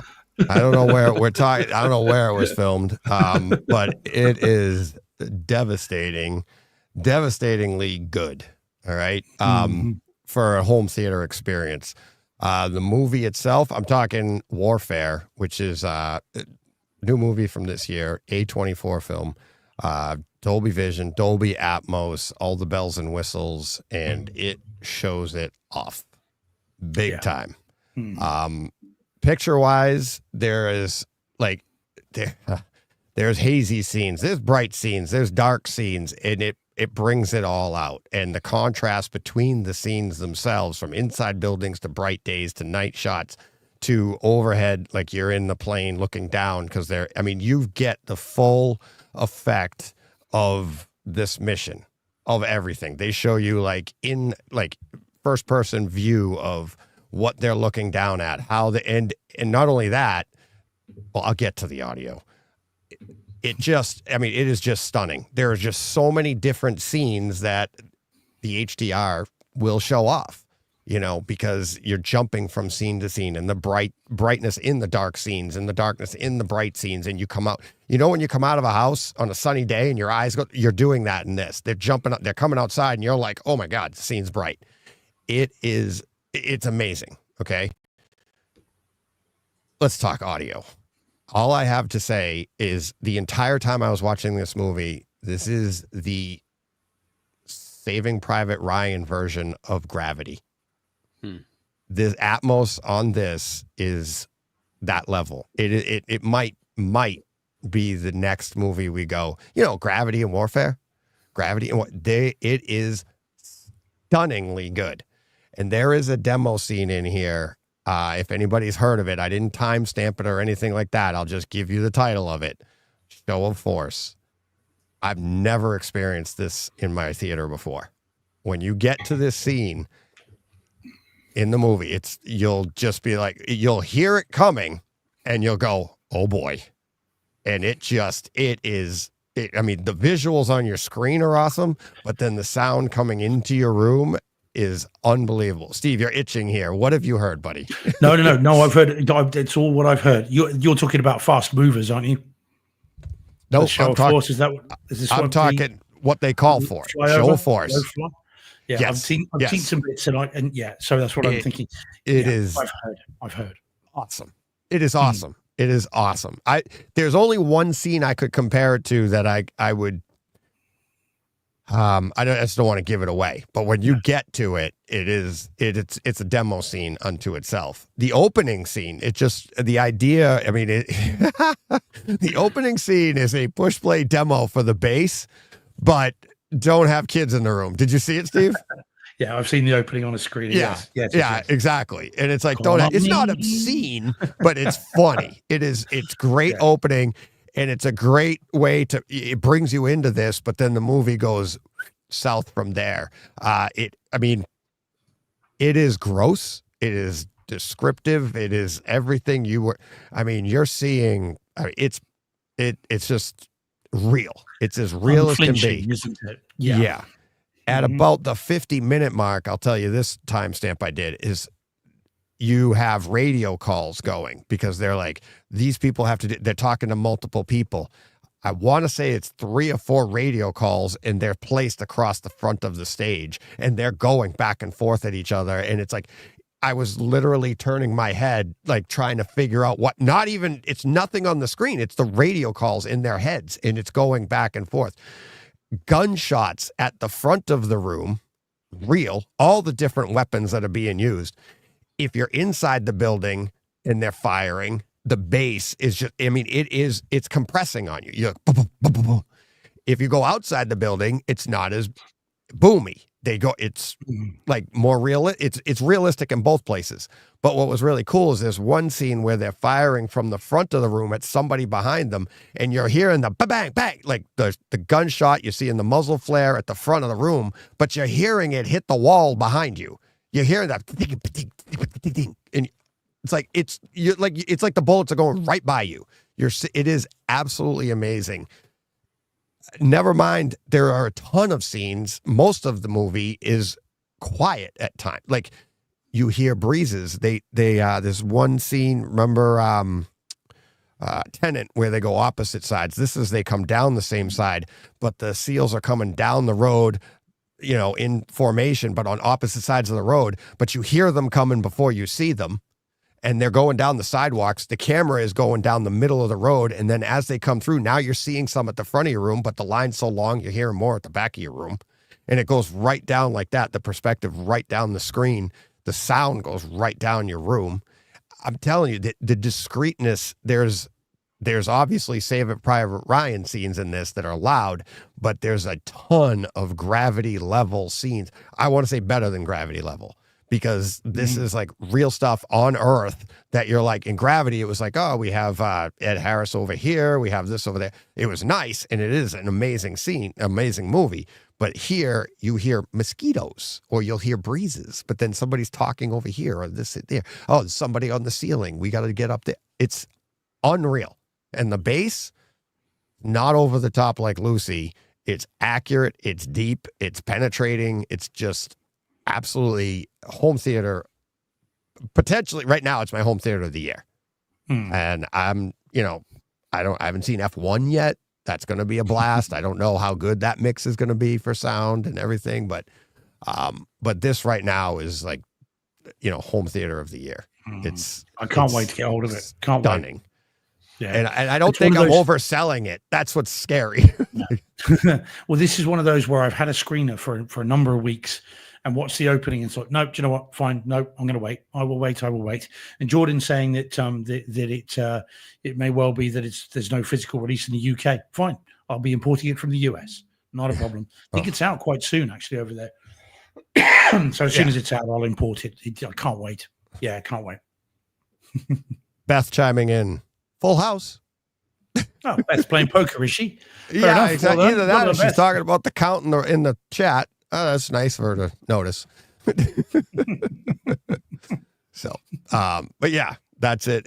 When you can see it in Atmos, see it on, in the best possible quality you can. Like I said, home theater of the year. Absolutely. It's an hour and a half long. And by the end of it, you are just like, oof, that was tough. It's tough to get through. But it's definitely worth it all. It's worth it all. So, all right. Let's see what else. Do you guys want to touch on Andor quick? It's up to you to wrap up the season. Really, Yeah, I'm okay probably for another 10 minutes, guys, and then I'll have to escape. But I'm all right for 10. All right, let's do that then. We'll wrap up the season of Andor.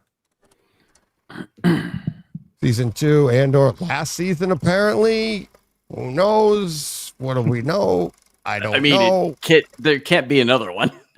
Well, yeah, they could. They could, They could. Those year-long gaps in between each one. I guess, if you want to do about a few. Yeah. I mean, I think the scope there, if they really wanted to, but I don't think they will. I think this is 2 and done. Yeah. Yeah.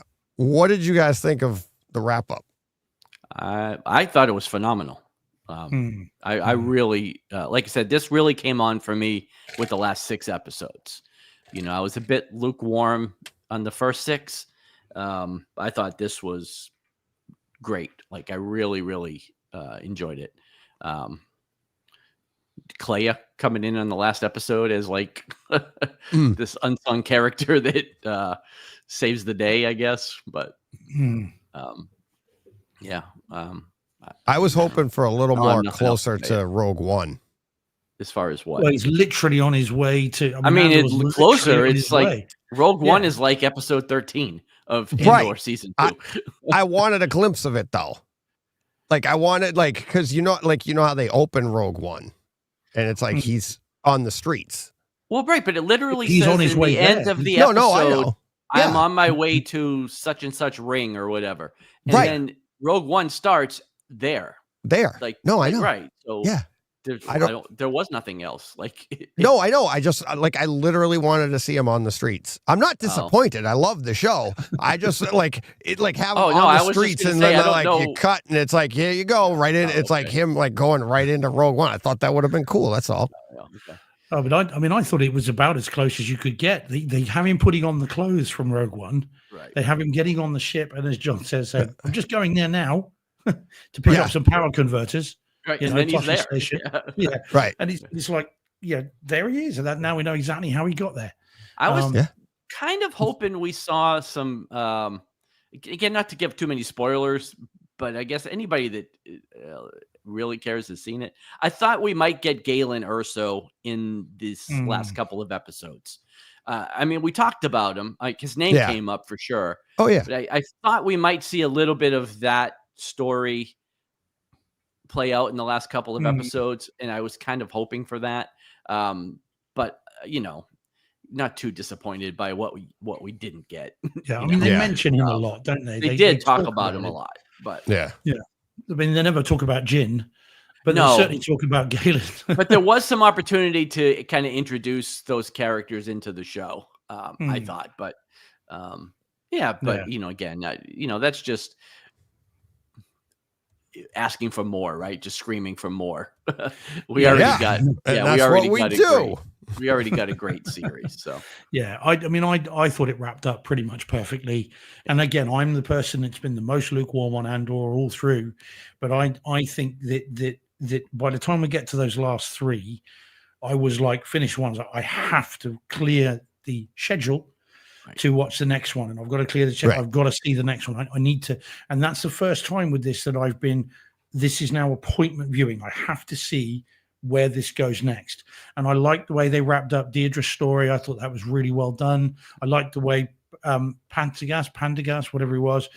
I liked the way that rounded up as well. Lovely little lovely little moment, by the way, of the sound, the stormtroopers moving forward, and the guy just going. And I thought that was a lovely little, they hear a shot, don't they? The stormtroopers move forward, and he's just like, just wait. I thought that was lovely. So really, really well done. I thought it wrapped up beautifully well. Oh, and also the finger on Deirdre's head, Krennic's finger on her head, which by the way was improvised. I was just going to say, I read that was improvised on set. Wow, so annoying. Well, it was, but it was like very ominous. Like if anybody ever did that to you in real life, you're like, that is so demeaning, and like everything about it. You're just like. But the look on her face, the sheer terror. I thought that was an incredible moment. And again, that's Ben Mendelsohn in the zone. Oh yeah. The cruelty of it, the abject kind of nastiness of that was exceptional. And it just shows the character of the man. This is the sort of absolute a-hole that he is. But also the pressure he's under. Right. Yes. Right. Indeed. I mean that like he's doing that pressure comes through in the movie for sure. Exactly. Exactly. It's like and he can't have this leak out because who's tapping him on the top of the head. Exactly. It's that's the idea. It's like it's just so.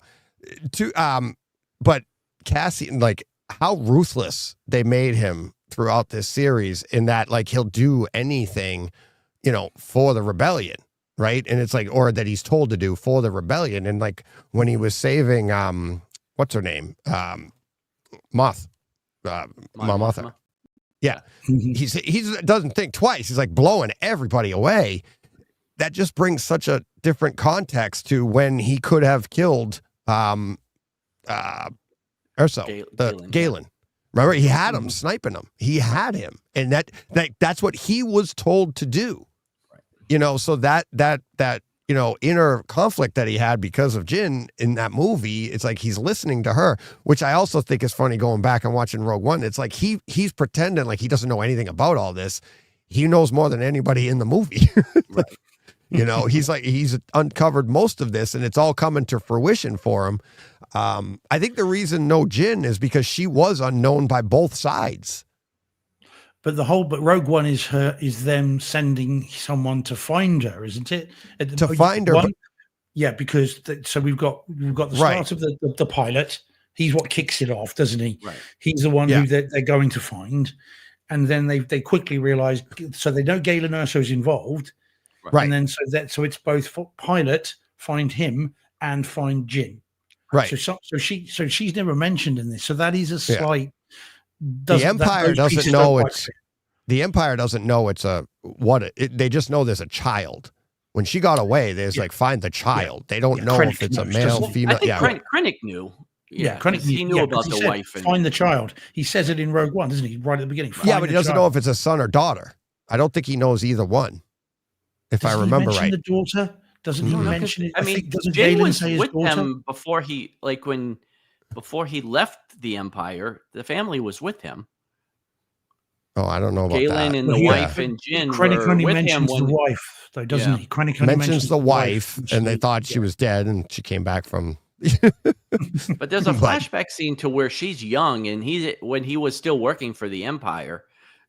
So I wasn't sure that they knew. So I would think Krennic probably knew, but and again, I don't know. It wasn't so much expecting her in Andor, but I did think we might see some of Galen. Yeah. Yeah. It was, go. Yeah, no, I would say it did wrap up though very, very well. It was really, really well done. Now tell me this: in Rogue One, does Andor know about Blix in terms of what we see at the end of this? Does he know? Does he know? Yeah, he knows before her. He knows before she left that she was. Yes, he knew. Oh, really? Okay. I wasn't sure if he did or not. I didn't think he did. I was pretty sure he did because I asked the same question and my wife was like, "Oh no, she absolutely told him." So I'm just listening to what she said. I must have nodded off. I didn't. I don't know. I thought that was a reveal for all of us. Oh, again, I thought I wasn't sure, and I thought maybe I dozed off because she said, "No, he knew." So maybe my wife's wrong. I don't know. We'll need to get Lydia on the show next week. Yeah, I'll have to go back. But I thought that kind of the night that episode where she leaves basically. I thought she told him there. So I thought she was just going away to clean herself up, to get off of what she'd been on and deal with the PTSD. I didn't realize that she had said. Well, again, I'm just. Yeah. Because if you think about it, that gives him more reason to then sacrifice himself at the end of Rogue One, which I guess we can spoil because that is 12 years. Yeah, Rogue One is we're not sure if it's just a heat wave. Well, we worked out what you two would do last week, but I'm just thinking. So that makes his sacrifices not just for her, but for the other thing that we won't spoil. It gives even more meaning to his sacrifice if he did know, because he is still prepared to put his life on the line, do anything they say to save the galaxy for not just her but others. Okay, according to the AI, he did not know. That's not Lydia's. That's not Lydia's initials. According to Google AI, he did not know that. Yeah. So, okay. Well, there you go. So we were all right. She was wrong. Get her on the show. Come on. Yep. Now I have to call her out. She's not here, so I can call her out. Yeah. Well, you're in trouble when she listens. She doesn't listen. Yet. If there was any chance of her hearing, I wouldn't say she was wrong. Yeah. Yes, dear. No, dear. 3 bags full, dear. Yeah, exactly. So.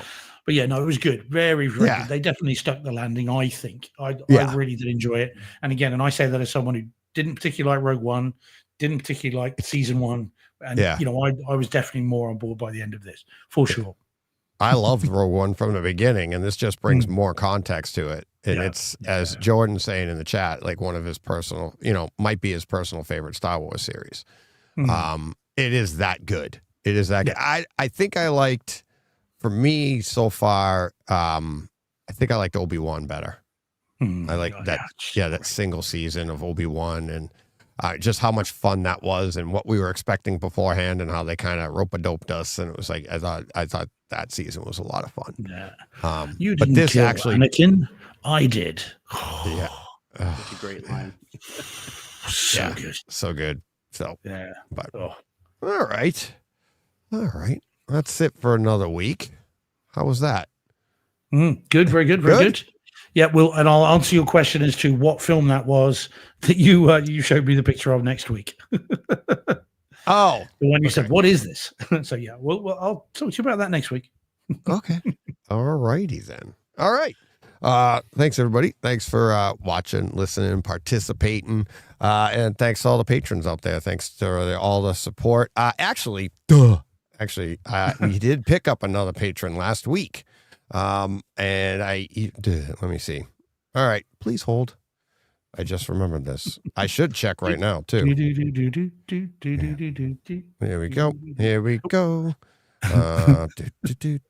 Yep, we are up. So, Marshall Bunton bought $5 small box of popcorn, monthly patron. He came in last week, and I think it was like right before the show. I remember I was saying we're getting about once a week we get a new patron, and as I was saying it last week, I'm like, oh, we haven't really gotten one this week. And then we end the show, and I go onto my email, and the email came through at like 1:00 in the afternoon. I just hadn't checked it yet, and I was like, duh. So I emailed him and said thanks, but yeah. And Bob, our newest patron before that, he had emailed about Podcatcher wasn't working, and for our show, and he still wasn't getting it. So I downloaded the app. I went on, searched for Brightside Home Theater. It came up, all the recent ones. So he ended up doing the same thing.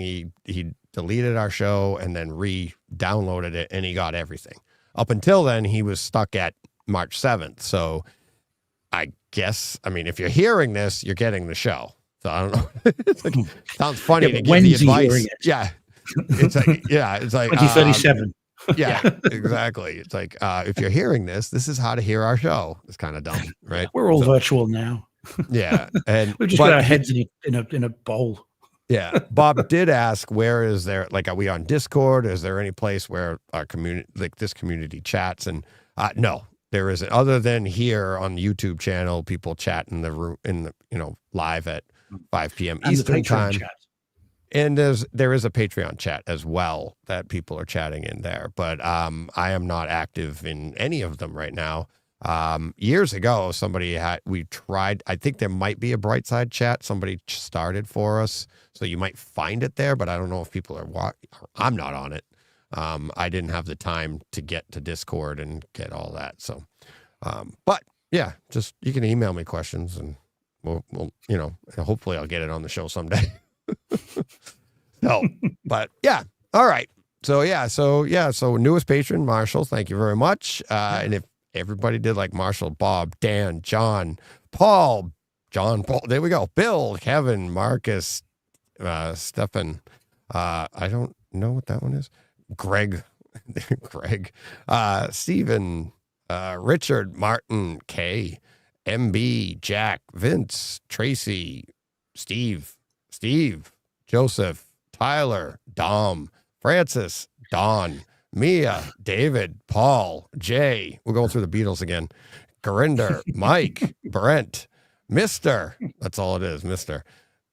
Chai, Jason, John, Andrew, Andre. This is school closings, everybody. John, Peter, Omar, Dan, Paul, Mark, Mike, Nathan, Bill, Eric, and Nelson. So be like them and join in. And if everybody was like them and gave $1, we could all do this pretty much full time. That would be great. So thanks to all the patrons. Appreciate that. Thanks to everybody else out there. Have a great week. Until next time, you know what you got to do. Go push play. What he said. That's right.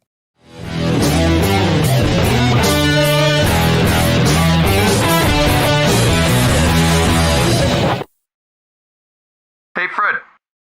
This has been a Hey Fred production with theme music by Jeff Bernhardt and Throne Vault Productions.